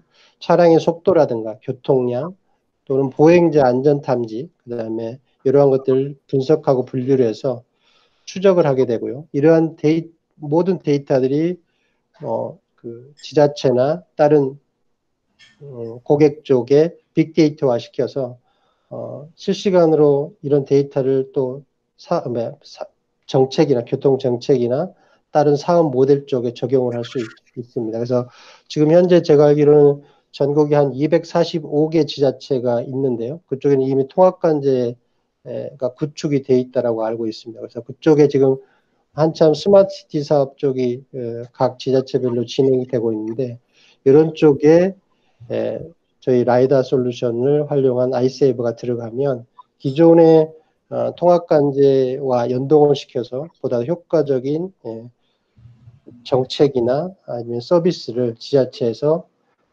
그쪽 지자체 주민들에게 할 수 있는 사업 모델이 되겠습니다. 다음은 요즘 아까 포근에서도 간단하게 말씀을 해주셨는데 사회적 거리두기라는 캠페인을 이제 저희도 이제 사업 모델링을 해서 여러 것들의 서비스 모델을 만들었는데요. 보시는 쪽 왼쪽이 이제 라이다 3D 포인트 클라우드를 통해서 이 동그란 안에 있는 사람이 실제 사람이고요. 이 사람이 오른쪽 카메라 쪽에 붙여진 빨간 점에 사람으로 보시면 되겠습니다. 그래서 사회적 거리두기가 조금 가까워졌을 때 얼럿지를 주고 여기에 대한 모든 데이터들을 데이터화 시켜서 고객 쪽에서 이 데이터를 활용해서 안전에 대한 여러 가지 정책들을 수립하는데 활용을 하고 있습니다. 네, 보시는 왼쪽이 이제 그 사람을 이렇게 디텍션에서 계속 트래킹하게 되고요. 오른쪽 화면에 보시는 것처럼 이 사람이 어떤 경로를 통해 어떻게 가는가를 보실 수 있고 사회적 거리두기에 조금 가까워지는 이벤트 사항이 발생이 되면 얼러트 정보를 저쪽 통합관제 쪽에 주어서 이것들에 대한 안전 대책을 별도로 수립할 수 있는 이런 프로세스로 사업이 진행이 되고 있습니다. 이에도 드론에 라이다를 장착해서 매핑, 그러니까 지도를 3D화 시켜서 어떤 맵을 만드는 형태, 그 다음에 큰 물류 창고에 어떤 맵을 형성하는 형태, 이런 다양한 사업 모델들이 현재 이제 국내에서 진행이 되고 있고요. 거기에 또 아이센트가 이 플랫폼이나 전제 솔루션들을 공급하고 있습니다. 실제로는 1급지의 지금 보안 사업이나 아까 스마트시티 사업 쪽에 관련된 라이다 솔루션 관련돼서 구축을 하고 진행된 사업들은 지금 현재까지는 아이센트가 최초로 진행을 하고 있고요. 여러 가지 이제 클러스터를 통해서 아까 포공에서 말씀하신 엣지 컴퓨팅 기술이라든가 아니면 또 다른 센서를 활용해서 전체적으로 서비스 모델에 대한 사업화가 좀 더 구체적으로 이루어지면 협업할 수 있는 포인트가 많이 생길 것 같습니다. 오늘 동영상도 보여드리고 많은 부분들을 좀 보여드리지는 못했는데 필요하신 저희 이제 사무실에 데모룸이 구축이 돼 있거든요. 그래서 언제든지 오셔서 실제로 라이다가 운영되고 그다음에 카메라와 어떤 조합을 통해서 서비스를 할 수 있는지 여러 가지 다양한 모습들을 보실 수 있을 거라고 생각이 됩니다. 네, 여기까지 제가 설명은 드리고요. 정상무님 사실은 조금 늦게 저 시작하셔서 5분 아직 시간은 예, 있는데 예. 제가 다시 한번 그 혹시 저 이제 예. 나이다거든요. 그래서 보시는 것처럼 많이 보셨을지는 모르겠는데 이제 제조업체마다 조금 다릅니다. 그래서 전 세계적으로 한 30여 개 라이다 제조사가 있어요. 중국 쪽 포함해서요. 그래서 지금 현재 실생활에 지금 이쪽 사업 모델 쪽에 쓰이고 있는 라이다들은 한 두세 개 정도의 라이다 제조사밖에 안 됩니다. 그래서 지금 보시는 거는 이쪽 윗부분이 한 직경 한 8cm 정도 되고요. 높이가 한 10cm 정도 되고 밑에가 이제 PoE 어댑터가 부착이 돼서 이더넷 베이스로 바로 모든 장착이 끝나고요.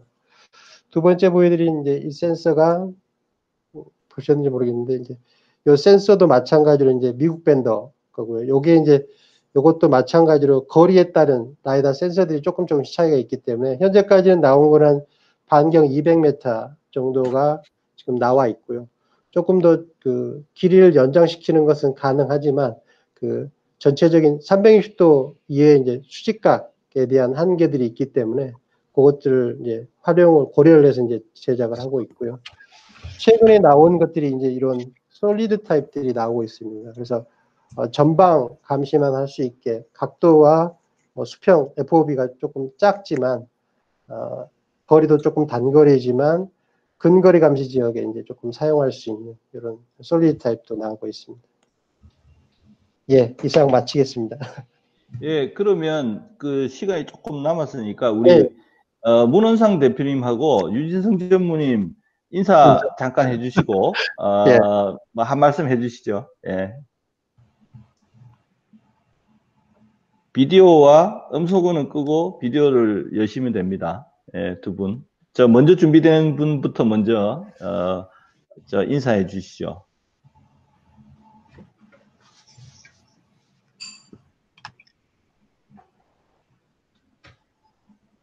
제 얼굴이 나오나요? 예, 예, 말씀하시면 됩니다. 말씀하시면 바로 말씀하신 분 얼굴이 나오게 되어 있습니다. 예. 네, 이제 아이센트 영업 담당하고 있는 유진성입니다. 저희들 솔루션 시작한 지 얼마 되진 않았지만은 제일 전략적으로 저희들이 IoT 기반의 그 디바이스를 가져와서 미드웨어하고 어플리케이션을 저희들이 자체적으로 개발해서 이제 사업들이 진행되고 있고 괜찮은 반응을 보이고 있는 것 같아서 여기 계시는 그 분들도 적극적으로 좀 필요하시면 연락 주셔서 협업할 수 있도록 했으면 좋겠습니다. 감사합니다. 예, 고맙습니다. 그 문원상 대표님 혹시 저 말씀하실 수 있으면 잠깐 인사하시죠.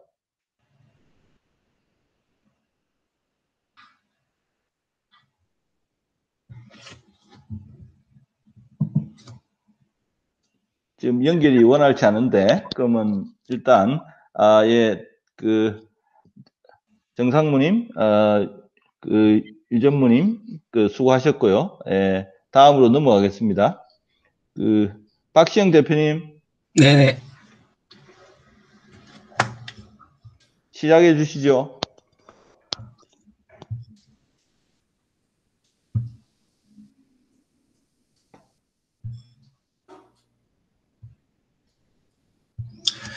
네, 인사드리겠습니다. 박시영입니다. 제가 오늘 뭐 어떻게 시작할지 잘 모르겠는데, 우리 조 대표님 통해서 여기 이제 합류하게 됐고요. 저는 회사 나온 지 지금 얼마 안 돼서, 사실 아직 뭐 초보적인 이제 부분인데, 인사드릴 겸 해서 오늘 제가 S사에 있을 때 경험했던 프로젝트에 대해서 간략히 소개를 드리려고 합니다. 제가 일했던 곳은 이제 반도체 부분이고, 실제 오늘 제가 소개드릴 내용은 저희 반도체에서도 이제 전략 마케팅에서 저희들이 이제 기획하고 개발해서 실제 활용하고 있는 플랫폼인데, 이름은 보시는 바와 같이 이제 시장과 고객 대응 체계 과학화를 위한 플랫폼을 만들자라는 걸로 했습니다. 그래서 이게 사실 한 4년 정도 진행되었던 프로젝트라서 제가 뭐 예, 다음으로 넘어가시죠. 우리 박시영 대표님. 네. 다시 한번 시도해 보겠습니다.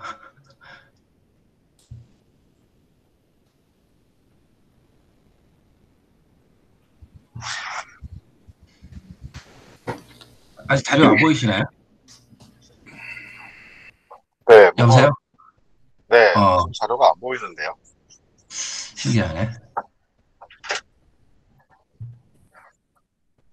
제가 아침에 시작할 때 연습할 때는 잘 됐었는데. 네,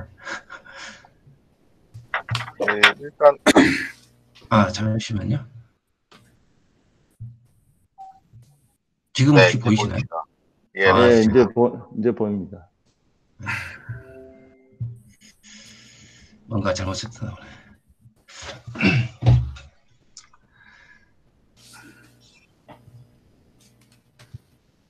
자리고 춤이고 발표도 처음이어서 죄송합니다. 아니, 괜찮아요. 예. 네, 다소 쑥스러운 자리이긴 한데요. 9시 15분 정도까지. 예, 예. 9시 15분. 예. 알겠습니다. 아까 말씀드리다 잠깐 멈추긴 했는데, 제가 요 프로젝트 시작한 지가 한 4년째 하다가 다시 이제 퇴사를 하게 되면서 이제 사업을 시작했는데, 우리 조 대표님이 그 했던 경험을 잠시 공유하는 게 어떻겠느냐라고 제안을 해주셔서 제가 이렇게 하게 됐고, 사실 아직 이게 무슨 솔루션화 돼 있거나 뭐 저품화 돼 있는 게 아니어서 아마 보시기에 듣기에 그렇게 편안하지 않을 수도 있을 것 같아서 좀 염려스럽긴 합니다. 그럼에도 불구하고 이해해 주셨으면 좋겠습니다.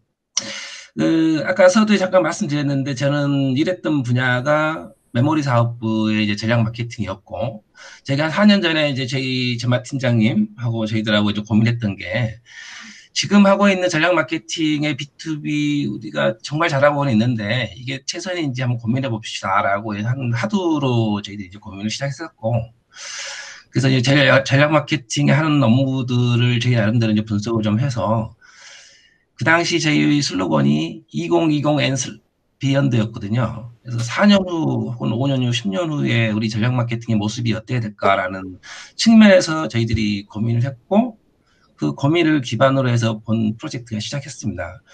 그래서 사실은 4년 동안 했기 때문에 내용이 좀 방대해서 제가 여기 자리에서 어디까지 설명을 해야 되더라 고민하다가 제가 선택한 이제 자료가 이제 몇 장 있는데, 그 자료 몇 장 보시고 제가 사례 몇 가지만 소개시키는 쪽으로 진행을 하도록 하겠습니다.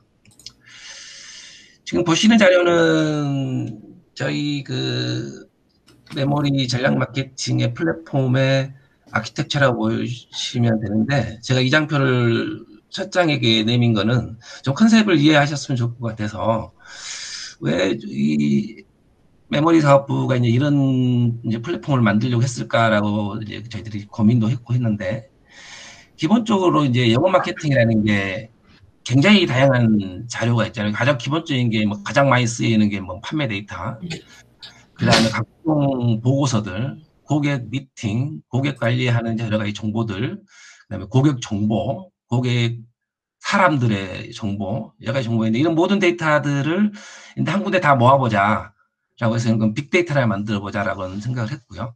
그래서 하단에 보시면 저희들이 확보할 수 있는 다양한 정보들은 전부 다 빅데이터로 확보하도록 구성이 되어 있습니다.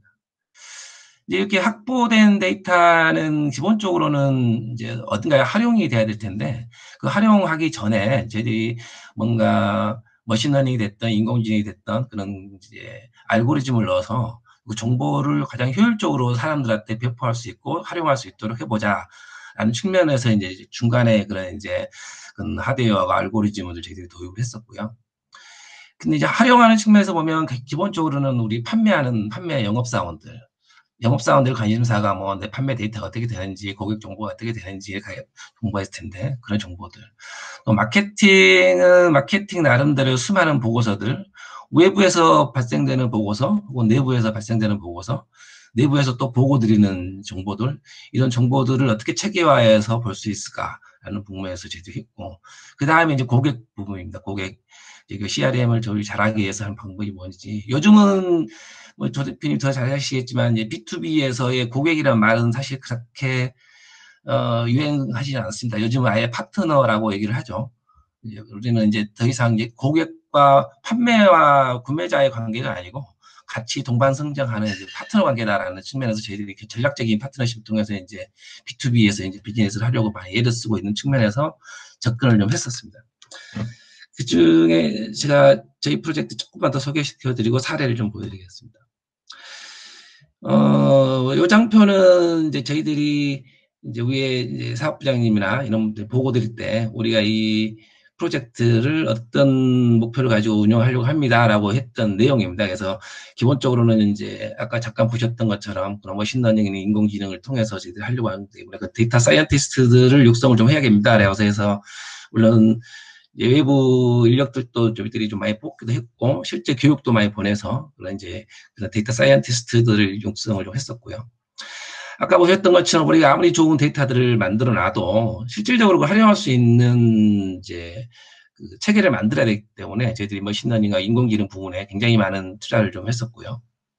그다음에 그걸 실제로 이제 사용자들이 활용할 수 있는 시장을 분석한다거나 고객을 관리한다든지 그런 판매를 관리한다든지 또 실제 업무적으로도 효율성이 있는지 이런 부분으로 접근을 해서 이제 이런 내용으로 진행하겠습니다라고 저희들이 시작을 했었습니다. 다음은 저희들 이제 진행 경과 잠깐 말씀드리면 저희 17년부터 시작을 했었고요. 그다음에 18년, 19년, 저희 2020년 기획하고 이제 사업 분야 이렇게 보고 드리고 그리고 이제 뜻한 바 있어서 나가게 되는데 제가 오늘 말씀을 안 드릴 것 같은데 아마 가장 중요한 게 이제 수요 예측 부분이지 않습니까? 그래서 우리가 그런 딥러닝을 써서 수요 예측하는 부분이 있습니다. 수요 예측이 제가 나올 때 그 어큐러시가 거의 한 85에서 95 나왔기 때문에 상당히 좋은 수준까지 왔는데 이게 가능한 이유가 저희 한 20년 동안의 메모리 사업부에 있는 모든 정보들, 그다음 판매 정보들, 그다음 외부 애널리스트들의 정보들을 다 이제 DB화했었고 그걸 기반으로 딥러닝 이제 트레이닝 시켜서 어느 정도 좀 돼 있는 상태고 시뮬레이션이 가능한 수준까지는 지금 와 있다고 보시면 될 것 같고요. 그게 큰 한 축이라고 보시면 될 것 같고 두 번째는 아까 잠깐 말씀드렸던 우리 고객 관리, 고객 그 파트너 관리를 어떻게 할 건지 이런 부분들에 대해서 저희들이 올해 중점적으로 추진하려고 했었고 그 다음에 실제 이제 데이터가 많이 쌓여지니까 어떤 식으로 이걸 체계화해서 잘 분류화해서 사람들에게 보여줄 거냐. 이것도 물론 당연히 이제 머신러닝하고 이제 AI를 써서 저희들이 진행했던 내용이고요. 좀 이따가 사례를 한두 가지 더 말씀드리도록 하겠습니다. 사실 이 로드맵은 한 2025년까지 저희들이 작성해놓고 나왔었습니다. 그래서 나중에 혹시 메모리 사업부에 방문하셔서 이를 들을 기회가 있으면 한 5년치 정도의 앞으로 향후 5년 정도의 저희들이 나름대로 2, 3년 동안 고민해서 그렸던 로드맵이 있습니다. 물론 그 로드맵은 제가 있을 때 한 달에 한 번씩 업데이트를 시켰기 때문에 지금쯤이면 좀 더 업데이트는 되어 있겠지만 어쨌든 저희들이 굉장히 긴 호흡으로 이 프로젝트를 지금 시작하고 있고 현재도 열심히 하고 있다는 소식을 어저께 들었습니다. 요거는 제가 그래서 많은 내용을 오늘 소개시키기는 조금 애매할 것 같아서 일부 몇 개만 들고 왔는데요. 일단 수요 예측 부분은 제가 오늘은 전혀 소개를 안 시킬 거고 고객 부분만 잠깐 하려고 합니다. 저희들이 이제 고객 관리하면 그동안 주로 정통적으로 해왔던 게 이제 세그멘테이션 해서 좋은 놈, 나쁜 놈 이렇게 분류해서 좋은 놈한테는 더 잘해주고 뭐 못한 애들은 잘 키워주고 뭐 이런 거를 나름대로 저희 입장에서 했는데 저희들이 포커싱한 거는 저희 입장에서도 하지만 이제 고객 입장에서도 우리 거를 판단할 수 있게끔 하려고 하는 부분이 있었습니다. 그래서 가장 쉽게 했던 거는 기존에는 이제 판매 데이터, 매출을 얼마나 많이 하는지 적게 하는지 이런 걸 기준으로 했었는데 저희들은 이제 고객 가치 분석이라는 이제 로직을 좀 넣었었는데 저희가 판단할 수 있는 고객의 어떤 가치, 고객이 잘 나가고 있는 못 나가고 이것도 중요하지만 우리하고 관계는 좋은지 나쁜지 이런 모든 데이터 저희들이 확보할 수 있는 모든 데이터는 다 DB화해서 이거를 이제 머신러닝 통해서 분석을 해서 고객별 가치를 저희들이 합니다. 특히 이제 고객이 우리를 바라볼 때 이제 그런 부분들도 저희들이 다 판단을 해서 넣어서 고객을 이제 이해하려고 하는 부분으로 했습니다. 그래서 단순히 뭐 좋은 것이냐 나쁜 것이 아니고 이제 서로 고객을 이해하는 측면에서 저희들이 많은 데이터를 확보하려고 했고 요거 하기 위해서 저희들이 굉장히 많은 고객 데이터를 좀 확보를 하고 있습니다. 가장 기본적으로 뭐 고객의 주가라든가 고객의 매출이라든가 그리고 고객들의 반응이라든지 뭐 그런 것까지 저희들이 이해하려고 했고 그런 것들을 데이터화하려고 지금 하고 있고 실제로 한 2년치 데이터를 저희들이 지금 고객별로 저희들이 확보를 좀 하고 있습니다. 물론 이게 이제 크롤링 통해서 정보를 확보하고 자동화 다 해서 하는 것도 있고, 우리가 갖고 있는 데이터도 확보하고, 우리가 미팅하는 어떤 정보들도 확보하고, 이제 그런 정성적인 데이터들도 저희들이 가급적이면 최대한 확보해서 하려고 하고 있고, 특히 이제 우리가 가지고 올 수 있는 게 이제 고객들하고 저희가 미팅했을 때 그 사람들의 느낌, 우리 담당자들이 미팅에서 느꼈던 호감도, 뭐 이런 것까지 포함해서 전부 다 데이터베이스화 할 수 있도록 툴을 다 만들어 놨습니다. 그래서 현재 거기 플랫폼 안에는 우리 직원들이 어디 출장 갔다 오거나 뭐 미팅을 하고 나오면 반드시 그런 이제 표시를 하게 됐습니다. 오늘 미팅 분위기 어땠는지, 좋았는지, 나빴는지, 뭐 이런 얘기들이 이제 굉장히 심플하게 할 수 있도록 지금 구성이 되어 있어서 그런 정보를 저희들이 한 2, 3년치를 지금 다 확보하고 있다고 보시면 될 것 같습니다. 실제 지금은, 한 5년치, 과거 이 플랫폼이 있기 전에 있었던 고객 회의록까지 전부 다 데이터베이스화 되어 있어 지금 아마 5년에서 6년치 정도의 그런 정보들은 확보되어 있다고 보시면 될 것 같습니다. 다음에 이제 CRM, 이것도 하나의 예제일 텐데, 이건 앞부분은 전체적인 우리 이제 고객 측면에 있는 거고, 여기는 특정 이제 거래선하고 우리의 이제 관계 측면에서의 분석을 해보는 겁니다. 그래서 이것도 앞서 그 전체 고객 관리 측면하고 연결되는 부분이긴 한데, 예를 보면 이렇게 어떤 특정 고객들이 어떤 미팅에서 우리한테 어떤 얘기를 하더라, 어떤 분위기는 어떻게 얘기하더라, 뭐 약간 불만이 있어 보이는 건지, 요구사항은 많았는지, 컴플레인 종류는 뭐였는지, 어떤 분야에서 컴플레인이 있었는지, 뭐 엔지니어링인지, 뭐 우리 뭐 판가 때문에 그러는 건지, 아니면 애초에 우리하고 좀 싫었던 건지, 아니면 뭐 경쟁사 때문에 그런 건지, 다양한 정보들을 어떤 미팅에 있어서 확보할 수 있는 것들이 있는데, 이런 모든 정보들을 저희들이 다 피정형 데이터를 빅데이터화 합니다.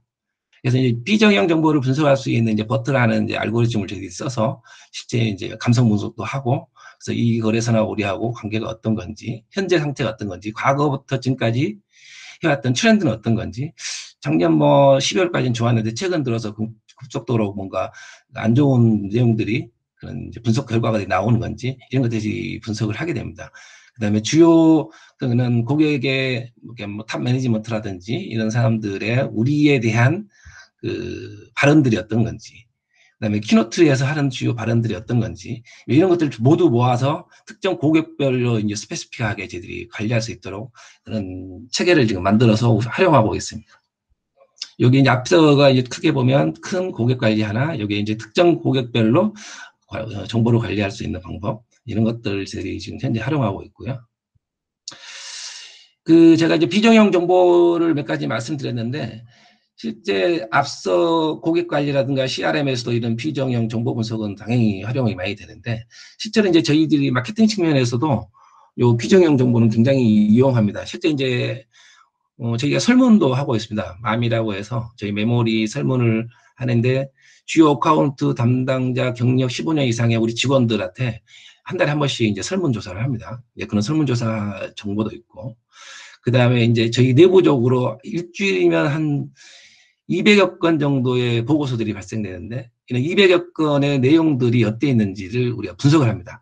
예를 들면 DRAM 시황에 지금 현재 사람들이 어떻게 판단하고 있는지, 가격에 대해서 불만이 좀 뭐 상향치했는지 하향치했는지, 스테이블한 건지, 뭐 이런 거. 우리 품질에 대해서 사람들이 문제가 있다고 생각하는지 아닌지, 그냥 일주일에 발생되는 200~300개의 리포트들을 전부 다 저희들이 분류별로 이런 비정형 분석을 다 합니다. 그래서 뭐 왼쪽에 그 화면에 보시는 것처럼 이렇게 긍정적인 건지 부정적인 건지 이게 트렌드가 쭉 보게 됩니다. 내가 나올 때 보면 이제 예를 들면 심플하게 그냥 DRAM 시황 치면 우리 경영진이 느꼈을 때보다 요 비정형 트렌드가 느끼는 게 한두 달 빠릅니다. 그러니까 사람들은 느끼지 못하지만 자기들이 작성하고 있는 수많은 리포트들에서는 이미 그런 내용들이 감지되고 있는 거죠. 그래서 사람이 판단하는 것보다 실제로 이런 비정형 분석에서의 그 판단력이 시차적으로 보면 한두 달 빠르더라. 물론 이제 그런 것들을 바로 이제 사람들이 센싱하는 건 알겠지만, 저희들이 얼럿을 통해서 이런 리포트들을 통해서 각 경영진 포함한 그런 매니지먼트들한테 그런 얼럿을 가서 현재 이러이러한 트렌드를 보이고 있으니 뭐 살펴보시라라고 이제 저희들이 이메일 서비스를 바로 알려주기도 하고요. 그런 정보를 이제 분석할 수 있게끔 하고, 그다음에 뭐 오른쪽에도 이제 그런 비정형 분석에 우리 내부적으로 바라보는 것과 외부에서 바라보는 것과 차이가 어떤 건지, 뭐 전문 애널리스트들이 바라보는 것과 우리 마케팅에서 바라보는 차이는 어떤 건지 이런 걸 다 비교 분석할 수 있도록 비정형 분석을 좀 하고 있습니다. 그래서 비정형은 고객 관리에서도 저희들이 많이 활용하고 있지만 사실은 마케팅 측면에서도 굉장히 많이 활용하고 있다고 보시면 될 것 같습니다. 다음은 이제 정보 분류 부분인데, 사실 이제 우리가 기본적으로 예전에 전통적인 방식은 이제 분류를 좀 잘하는 거죠. 이렇게 카테고리화 잘해서. 근데 저희들이 해왔던 거는 그냥 왕창 다 집어넣고요. 저희 트레이닝, 머신러닝을 통해서 트레이닝을 시킵니다. 저희들이 제가 있을 때 한 7만 건에서 8만 건 정도의 이제 트레이닝을 시켰는데, 그냥 쏟아지는 파워포인트, 워드, 이메일, 그 다음에 각종 뭐, 회의록들, 이런 정보들이 다 들어있으면 저희들이 그 안에 있는 컨텐츠, 텍스트들을 다 트레이닝 시켜서 머신러닝 통해서 자동으로 분류를 합니다. 예를 들면, D램 평가 관련된 내용들이 쫙 올라온다든지, 뭐 본인들이 관심 있는 건, 나는 대례에 관심 있는 사람이면 대례 관련된 내용들이 쭉 올라온다든지, 그래서 그걸 시계열로 쭉 보여줘서 어떤 내용들로 볼 수 있게끔 하는지, 이런 것들을 저희들이 이제 분류 그런 알고리즘을 써서 그냥 통째 빅데이터를 완전히 사람이 누군가 분류하는 게 아니고 머신러닝 통해서 인공지능 쪽으로 분류해서 사람들이 찾으면, 기본적으로 이제 서치 기능이 되기 때문에 나는 뭐 서버 평가가 궁금하다 그러면 서버 평가에 대한 내용들이 각종 마케팅이 나온 거, 영어에서 나온 거, 해외 범위에서 나오는 거, 뭐 외부 애널리스트들이 만든 자료들 모두를 다 볼 수 있도록 그런 체계를 만들어 놨다고 보시면 될 것 같습니다. 실제 제가 말씀드린 이 내용들은 현재 다 활용 가능한 내용들이라고 보시면 될 것 같습니다. 여기 정도까지 예제를 말씀드렸고, 시간이 조금 남았는데 한 1분 정도만. 제가 이제 앞서 말씀드린 내용은 저희들이 솔루션을 준비하고 있는 단계라고 보시면 될 것 같고요. 현재 저희들이 조금 이제 클라우드 베이스로 이제 솔루션을 하려고 좀 준비 중에 있고요. 조 대표님이 아까 스마트폰 품이라 했는데, 제가 오늘은 아이패드 뿜뿜이라는 제품에 대해서 간략하게만 말씀드릴게요. 근데 뭐 내용은 크지 않습니다. 기본적으로는 우리 반려견들을 우리 인스타그램 요즘 많이 사용하고 있으니까, 그런 인스타그램처럼 반려견들 대상으로 인스타그램을 만든다고 보시면 될 것 같은데, 기본적으로는 저희들이 한 3단계로 사업 추진을 하고 있고, 하나는 이제 커뮤니티 일단 만드는 거 하나, 그리고 이제 광고 기능 탑재하는 거, 그다음에 이제 스토어 기능까지 연결하는 부분으로 저희들이 추진하고 있고, 현재는 이 커뮤니티 부분에 지금 솔루션을 개발하였고 아마 8월에서 9월 사이에 아마 나올 것 같습니다. 이제 그 기능들은 그렇습니다. 심플합니다. 사진 찍어서 올려서 사람들한테 사용할 수 있게끔 하고, 이제 그런 유저들을 확보하는 개념이죠. 그래서 이제 현재 저희들이 반려견을 선택한 이유는 조금 접근도가 쉬울 것 같다는 판단에서 이제 반려견을 먼저 시작했고, 사실은 이제 여러 가지 저희들이 동시에 좀 추진을 하고 있는데, 일단은 1차적으로 반려견을 시작했고, 그래서 뭐 반려견을 올려서 그런 이제 사람들이 쉽게 자기 반려견들에 대해서 소개도 하고 할 수 있는 그런 기능들 분들 하고 있고, 여기에 그 사진 속에 있는 정보들을 자기들이 업로드할 수 있게끔 하고, 그러면 저희들이 이제 한 달에 한 번 정도 어떤 이제 이벤트들을 통해서 이제 그런 상품을 준다든지 해서 이제 정보들을 확보하고, 이런 정보들이 확보되면 역시 이것도 다 머신러닝 회에서 당연히 자동화할 예정입니다. 그렇게 되면 사람들은 사진 찍어서 올리면 거기에 나온 제품들에 대해서 저희들이 자동으로 다 머신러닝 통해서 외부 그런 이제 판매처하고 연결시켜주고, 실제 이제 그 데이터가 이제 확보되면 저희들이 외부 이제 광고 부분에 연결시키려고 현재 진행 중에 있는 겁니다. 그래서 요거는 요거하고 딴 거하고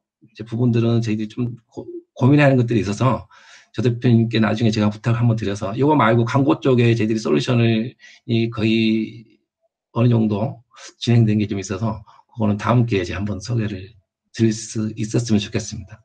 제가 오늘 한 거는 이 정도까지입니다. 예, 박 대표님 수고하셨습니다.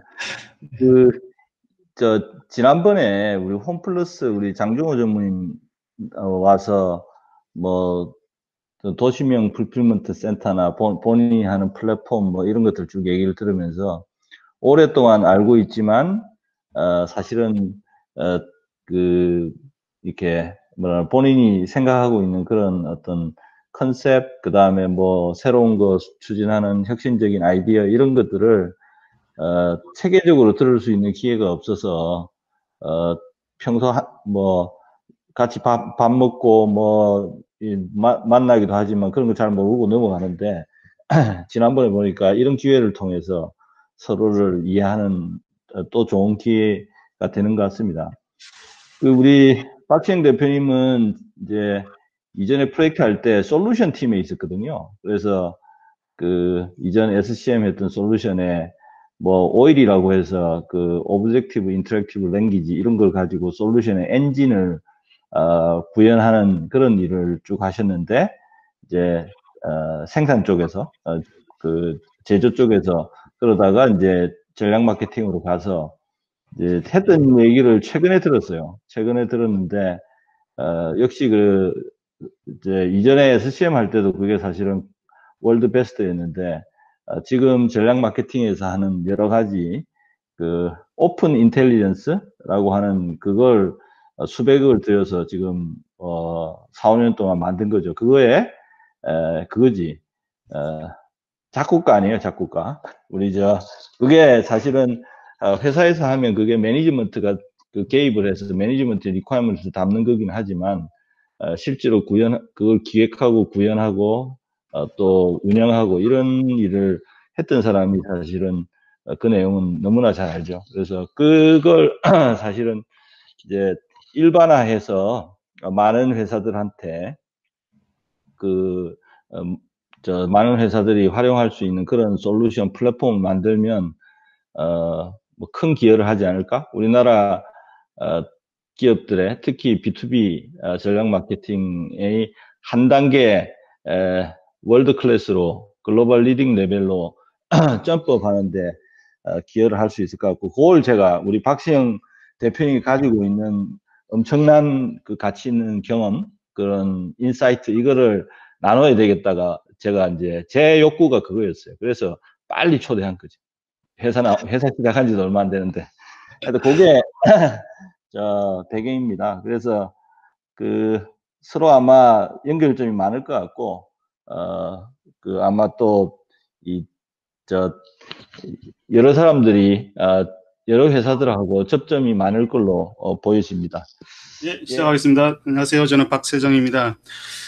예, 이렇게 저희 회사 알려드리게 되어서 영광입니다. 저는 컨퍼런스 사업을 하고 있고요. 매우 특이한 케이스입니다. 왜냐하면 컨퍼런스는 그 미디어나 기관들에서 주로 하는 거라서 매우 특이한 케이스인데 아마 개인이 얘기한 경우가 많지 않을 것 같긴 해요. 저는 주로 이제 삼성하고 LG에서 한 20년 가까이 보냈고요. 마지막으로 SAP라는 회사에 잠깐 있다가 이제 바로 이 사업을 시작했고요.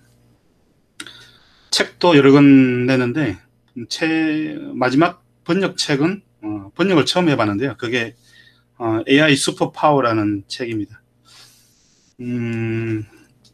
그전에는 다른 B2B 책들, 파이프라인 뭐 이런 책들을 썼고요. 아마 제 책이 더 많이 팔린 것 같아요. 번역책보다. 그 다음에 행사는 지금 3개 운영을 하고 있는데, 저는 이제 아시다시피 CES라는 행사가 있고요. 웹 서밋이라는 행사도 있는데, 우리나라는 왜 이런 게 없을까를 생각을 좀 했었어요. 막연하게 생각하다가, 뭐 제가 개인이 하긴 힘들 것 같아서 그냥 세미나 정도로 처음에 시작했어요. 그러다가, 가능성이 있다 생각이 들어서 뭐 좀 더 열심히 했고요. 지금 한 5년 정도 됩니다. 그리고 보시다시피 제일 먼저 한 행사는 B2B 포럼이라는 행사를 먼저 했었습니다. B2B 포럼이라는 행사는 제가 B2B 쪽을 많이 했기 때문에 처음 이 행사를 해서 가능성을 좀 봤어요. B2B 마케팅이랑 이제 영업 쪽인데 제 기억으로는 조상욱 대표님을 이때 제가 만난 게 아닌가 싶은데요. 아마도 이게 한 5년 정도 되었습니다. 한 3년 하다가 이거는 이제 그만했고요. 그 다음에는 이제 디지털 마케팅 서밋이라는 대형 행사를 이제 시작을 했습니다. 디지털 마케팅 쪽인데 보시다시피 한국에는 더 이상 수용할 수 없을 만큼 많이 참여를 했는데 중요한 거는 이게 스폰서로 온 게 아니라 대부분 돈을 내고 왔다는 거고요. 참가비는 매년 계속 높였습니다. 왜냐면은 시장이 좀 왜곡되어 있다 생각이 들어서 컨텐츠를 좋게 하면 사람이 온다고 생각을 했고 그냥 배팅을 걸었습니다. 그리고 행사도 이틀 내내 했고요. 보통 한국에는 하루 정도 하는데 행사비도 제일 비싸게 그 다음에 이틀 내내 했습니다. 배팅이죠. 그래서 했는데 잘 됐습니다. 그 다음에 또 만들었던 게 이제 콘텐츠 쪽의 행사를 만들었고요. 이건 마케팅 쪽인데 이것도 폭발적으로 잘 됐습니다. 그 다음에 AI를 또 만들었습니다. AI를 한 2번 정도 했는데요. 여기는 조금 전에 보여드렸던 마케팅 행사는 이제 마케팅 관계자들이 오는데 이 AI 행사는 지금 발표하는 저분 네이버의 AI 네이버의 이제 리더 중에 한 분인데요. 이 행사는 거의 그 연구원들, 그다음에 IT, AI 프로그래머 관계자들이 오는 행사였습니다. 거기 한 1,300명 정도 왔던 기억이 납니다. 세계적으로 이제 하면서 네트워크를 많이 구축을 해놓은 상태고요. 제가 이제 컨퍼런스만 할 수는 없어서 이제 온라인 미디어 플랫폼 교육 이 분야로 계속 넓혀가고 있습니다. 그 행사를 하면서 제가 느낀 거는 이 한국에 이 괜찮은 컨텐츠로 승부 거는 행사가 많지 않았구나라는 생각을 많이 했고요. 이 행사를 통해서 한국의 좋은 기술을 갖고 있는 회사들을 소개하는 그 창구로 내가 역할을 해야겠다 생각이 많이 들었고요. 실제로 그렇게 해주고 있습니다. 예를 들면은 조금 전에 발표하시렸던 삼성전자의 반도체 마케팅 솔루션을 이제 아마 스타트업을 하고 계시는 것 같은데 스타트업한테는 이제 무료로 피치를 할 수 있게끔 했고요. 많은 기술들이 이제 저희 행사를 통해서 소개되기를 바랬고 가장 이제 의미가 있었던 거는 외국인들이 발표만 하는 게 이제 한국의 행사인데 왜 외국인들은 돈을 내고 한국에 오지 않을까가 궁금했어요. 그래서 홈페이지도 영문으로 만들고 나름 이제 노력을 했더니 작년에 이제 행사마다 한 30명 가까이 외국에서 표를 사서 들어왔어요. 싱가포르, 홍콩, 인도네시아 온 데서 이제 왔는데요. 그게 가장 의미가 컸습니다. 그래서 그런 걸 잘 확대하면 한국에서도 외국 사람들이 많이 오는 국제적인 행사를 할 수 있겠구나 생각이 들었는데 코로나가 와갖고요. 코로나가 와서 올해 내내 고생 무지하고 있습니다. 그리고 그간에 이제 제가 배운 기술이 좀 IT 쪽으로 경험이 있어서 온라인 스트리밍 하는 플랫폼을 지난 2-3달 동안 만들었습니다. 그래서 행사를 온라인하고 오프라인 양쪽 다 할 수 있게끔 만들어놨고 다음 달 7월 8일 9일 날 디지털 마케팅 서밋이라는 행사를 이제 원래 처음으로 하게 됩니다. 그래서 혹시 여러분들께서도 직원들을 보내주실 수 있으면 행사에 한번 보내주시면 감사드리겠고요. 이 자리에 빌어서 제가 좀 느낀 게 있는데 현재 많은 기업들이 전시가 불가능합니다. BTL 쪽으로 전시 참가 불가능하고 고객 확보가 매우 어려운 상황인데요. CES도 지금 설문을 보내고 있더라고요. 올 건지 말 건지 조사하는 것 같습니다. 그만큼 쉽지가 않은 상황인데 제 생각에는 디지털 채널로 공략을 더 해야 됩니다. 글로벌로 특히 그렇고요. 두 번째는 기존 고객 이외에 신규 고객 데이터베이스 확보에 신경을 많이 써야 되는데 B2B에서는 리더 제너레이션이라는 용어로 많이 씁니다. 새로운 리더를 고객을 확보하는 쪽을 디지털 채널을 통해서 할 수 있는 방법을 많이 고민해야 되고요. 또 하나는 디지털 콘텐츠, 온 더 미디어라는 말이 있는데요. 이게 자기가 갖고 있는 디지털 콘텐츠를 자기가 갖고 있는 채널에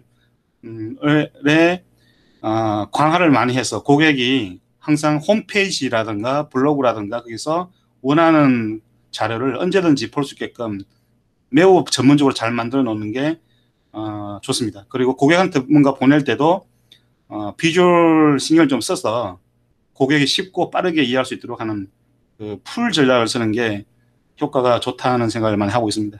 저도 이렇게 하고 있거든요. 왜냐하면 광고비를 그렇게 막 펑펑 쓸 수가 없기 때문입니다. 그 다음에 요즘 들어서 특히 그 영업이 활동이 쉽지 않은 상황인데요. 마케팅하고 영업 프로세스가 끊기지 않도록 굉장히 신경을 많이 써야 됩니다. 그래야만이 이게 한 큐에 다 보이기 때문에, 파이프라인이 한 큐에 다 보이기 때문에 이 부분을 신경을 많이 쓰는 게 좋을 것 같아요. 데이터 관리를 마케팅부터 쭉 영업까지 관리를 하면 좋을 것 같고요. 마지막으로 여유가 된다면 요즘은 그 디지털 마케터를 확보를 많이 합니다. 디지털 마케터 확보를 해서 이 사람이 여러 일을 동시에 효과적으로 할 수 있도록, 일당 100을 할 수 있도록 그 역량을 키워서 회사에 기여를 할 수 있도록 하는 게 중요한 것 같아요. 그러면은 뭐 비용적인 측면에서도 도움이 될 테고요. 또 지금 시대는 전시라든가 뭐 행사도 되게 하기 힘든 상황이고, 사람들은 전부 다 핸드폰 보고 있고 또 뭐 줌을 하고 있고 이런 시대이다 보니까 디지털 채널로, 이게 제가 볼 때는 뭐 디지털 트랜스포메이션 같아요. 이쪽으로 빨리 확보하는 게 중요하지 않을까 생각이 듭니다. 여기까지 제가 준비한 거고요. 제가 여러분들의 성공할 수 있도록 멋진 창이 되도록 이렇게 노력을 하겠습니다. 감사합니다. 예, 박선영 대표님 감사합니다. 사실은 원래 말미에 좀 말씀을 드리려고 그랬는데, 저희가 카톡방에 한 60개 여개 회사 이상, 100여 명 정도가 그 카톡방에 연결되어 있는데, 사실은 어떤 카톡방은 그 카톡방의 목적성에 맞게 이제 활용되어야 되니까, 사실은 막 누가 이게 독점적으로 그걸 활용하거나 뭐 이렇게 하면 서로 짜증나는 거죠. 근데 이제 저희 카톡방은 너무 사람들이 이제 좀 조심스러운 것 같은데, 그냥 상식적으로 이렇게 상대방을 배려하면서 상식적으로 중요한 내용에 대해서는 서로 공지할 수 있는 게 서로 도움이 되지 않을까 싶어요. 그래서 박선영 대표님 7월 8일 행사 그 부분도 잘 안내를 해가지고 공지를 해주셔도 좋을 것 같습니다. 서로 도움되는 거니까. 예, 수고하셨고요. 오늘 이제 저희가 지금 시간이 좀 남았는데, 일단 일단 모든 분들이 이게 이거 온라인으로 하니까 이게 여러 사람들이 들어와서 막 이게 소민하고 이러면 안 돼서 저희가 음소거를 해주시고 뭐 이렇게 하다 보니까 이렇게 발표하시는 분하고 제가 이 안내하는 제가 그냥 대부분 진행하는 이런 모양이 돼서, 오늘은 시간이 조금 남으니까 들어오신 분들 모두가 소거를 꺼주시고 그 다음에 비디오를 켜주십시오. 지금 바로 그렇게 해주십시오. 우리 박석희 소장님.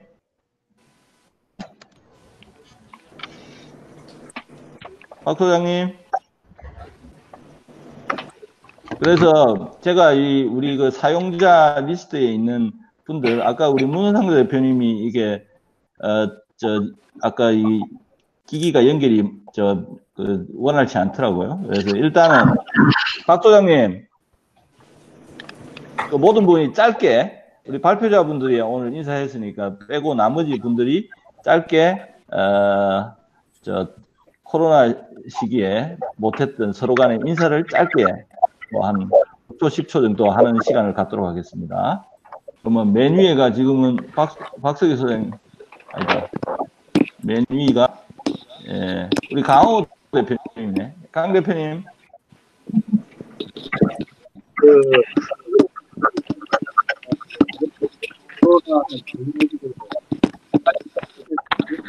소리가 잘 안 들립니다. 이게 좀 일단 한번 진행을 해보는데 이게 만만치는 않은 것 같네. 강 대표님 소리가 잘 안 들립니다. 소리 길이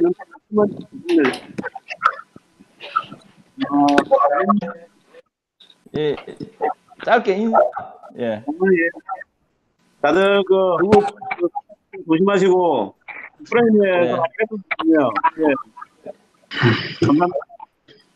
예. 그 다음에 우리 곽경재 대표.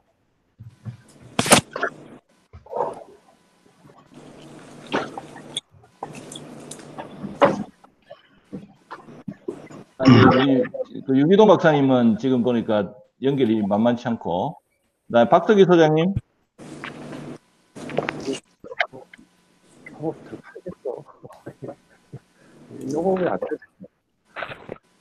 그다음에 우리 윤지훈 선생님.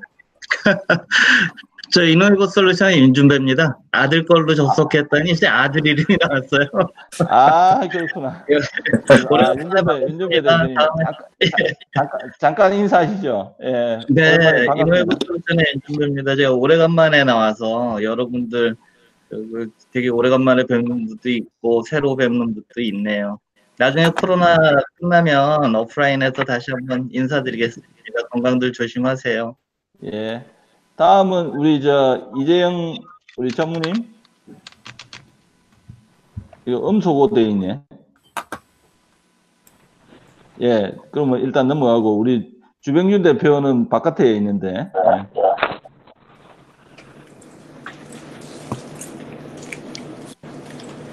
뭐 이게 이름을 부르면 갑자기 사라져요. 어떻게? 예. 주병준 대표도 한마디 하시오. 예.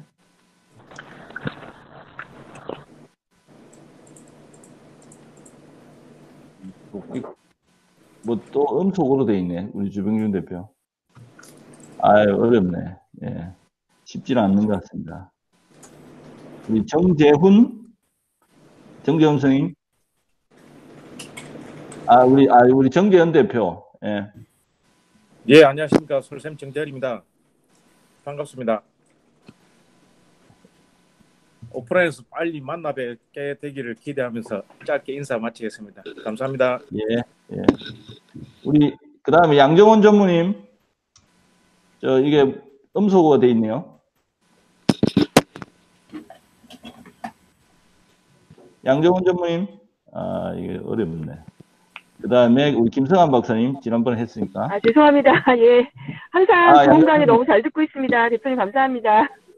건강한 모습으로 다시 뵐 때까지. 예, 운전 중이라서. 운전 중이시군요. 안전 운전하십시오. 예. 네, 감사합니다. 그 다음에 우리 김성환 박사. 네, 저 지난번 발표도 드렸던 포테이스의 김승환입니다. 저희 마침 또 저희 건물에 코로나 확진자가 생겨가지고요. 오늘 재택근무 중입니다. 다들 건강들 조심하시고 오프라인 모임 때 뵙었으면 좋겠습니다. 반갑습니다. 예, 그 다음에 김승욱 박사님. 예. 저 메리츠화재 김승욱입니다. 온라인으로 하니까 자주 참석하게 됐는데요. 코로나 때문에 자주, 그러니까 직접 뵙고 인사는 못 드리지만, 발표 잘 듣고, 장종호 님도 제가 지난번에 발표할 때 들었었는데, 오늘 그쪽에 가 계시네요. 오랜만에 뵙고. 예, 지금 아이고, 김승욱 박. 예. 예, 하여간 건강도 잘 챙기시고, 다음번에 한번 뵙겠습니다. 예. 우리 마지막으로 그럼 우리 장전무님. 예. 말하면 되죠. 안녕하세요. 장종호입니다. 여기 빨리 오프라인으로 모임 뵀으면 좋겠어요. 지금 진짜 저도 여기 왔다가 김승욱 박사님 20년 만에 얼굴 봐서 깜짝 놀랐는데 빨리 오프라인에서 뵙고 소주 한잔 하고 그 다음에 윤영민 선생이나 곽경재 선생도 빨리 보고 싶습니다. 네. 예. 아까 우리 윤영민 선생도 들어와 있었는데 하여튼 모두 반갑습니다. 제가 이제 좀 서로 상호 이렇게 인터랙티브하게 뭔가 하는 그런 세션을 조금 무리하지만 이렇게 한번 해봤습니다. 저희가 아까 이제 말씀드렸지만 우리 카톡방 전체 카톡방은 사실은 제가 관건해가지고 무조건 가입 들어오시게 했던 분들도 많이 있어요. 그래서 사실은 인액티브 상태에 계신 분들도 있지만 아마 가끔 보실 거예요. 그래서 우리 그 참여하신 분들의 어떤 중요한 뭐 내용이나 그 다음에 또 어떤 행사를 하거나 이런 부분들이 있으면 뭐라나니까 그 다른 사람들이 좀 공평하게 이렇게 공평하게 이 전체 알림 그 방을 활용하는 그런 관점에서 그렇지만 중요한 거는 서로 공유를 해주시면 좋을 것 같습니다. 그리고 그 지난번에 1차 이 온라인에 등록을 그때 41명이 하셨고 33분이 참석했거든요. 오늘은 보니까 36분이 이제 등록을 해서 아까 이게 이제 온라인은 피크 때가 있고 그 다음에 이제 뭐 시간이 가면 줄기도 하는데 오늘은 30분이 참석을 하셨어요. 그래서 그 오프라인보다는 참석률이 훨씬 나았습니다. 그리고 이제 다음이 저희가 그 7월 23일이에요. 네 번째 목요일 아침이거든요. 네 번째 목요일 아침인데 그게 이제 31차 포럼인데 지금 원래 하려고 했던 그 우리 그 달라스에서 우리 정혜동 선생이 들어와서 그 우리 SCM 이제 솔루션 트렌드나 뭐 그다음에 온라인 솔루션 소개하는 것도 있고 그다음에 우리 그 제약 MES 쪽도 소개를 하기로 했고 그다음에 또 로봇 중에서 또 다른 형태의 로봇 하는 우리 힐스 엔지니어링 박민규 대표님이라고 있는데 그 평택대학교 교수님이세요. 이제 그 다음번에 참여해 주시기로 했고 그다음에 나머지 분들도 뭐 그다음 그 다소 우리 양정원 전문의도 한번 하실 때가 된 거 아닌가 이렇게 싶습니다. 그리고 박석희 소장님 이제 늘 이전에는 거의 매번 한 꼭지씩 해주셨는데 다음번에 해주시면 좋을 것 같고 그다음에 그 이전에 우리 그 식품 제조회사 혁신 사례 설명했던 우리 이봉섭 위원 이 지금 그 우리 원가 절감하는 프로젝트를 이제 전문가 위원으로 하고 있는데 보니까 한 100억 정도 크지 않은 회사인데 100억 정도의 원가 절감 기회를 만들어 가지고 하고 있어서 그 제가 강권해 가지고 한번 소개하는 세션을 가지려고 합니다.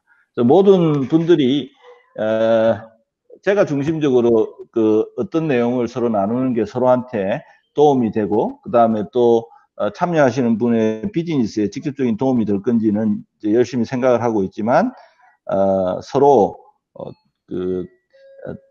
본인 내용을 나누는 그리고 이건 제가 아까 이제 우리 박시영 대표님이나 그 다음에 우리 장종호 전문님도 지난번에 마찬가지인데 그 갖고 있는 그런 소중한 경험, 식견 이런 것들을 나누는 거는 우리 사회 발전을 위해서 크게 도움되는 거 아닙니까? 그래서 그런 생각으로 서로 발굴하고 소개하고 뭐 이렇게 하다 보면 서로 인생에 도움이 되지 않을까 이렇게 싶습니다. 예, 오늘 이제 예정된 시간보다는 조금 빨리 진행됐는데 저희가 이걸 다 녹화를 하고 있으니까 그 에디팅을 숨어서 또 우리 뒤에서 이렇게 도와주시는 분이 있어서 중간에 잡소리나 이런 거 다 빼고 다시 에디팅을 하기 때문에 공유 못한 다른 분들한테도 공유할 수 있는 그런 기회는 또 이어서 계속 되고 있다 이렇게 보시면 될 것 같습니다. 예, 오늘 30차 포럼은 여기까지 하고 하여튼 코로나에 모두 건강하시고 또 사업도 어려운 시기에 잘 뚫고 나가시기 바랍니다. 이상으로 마치겠습니다. 수고하셨습니다. 수고하셨습니다. 감사합니다. 예. 수고하셨습니다. 네.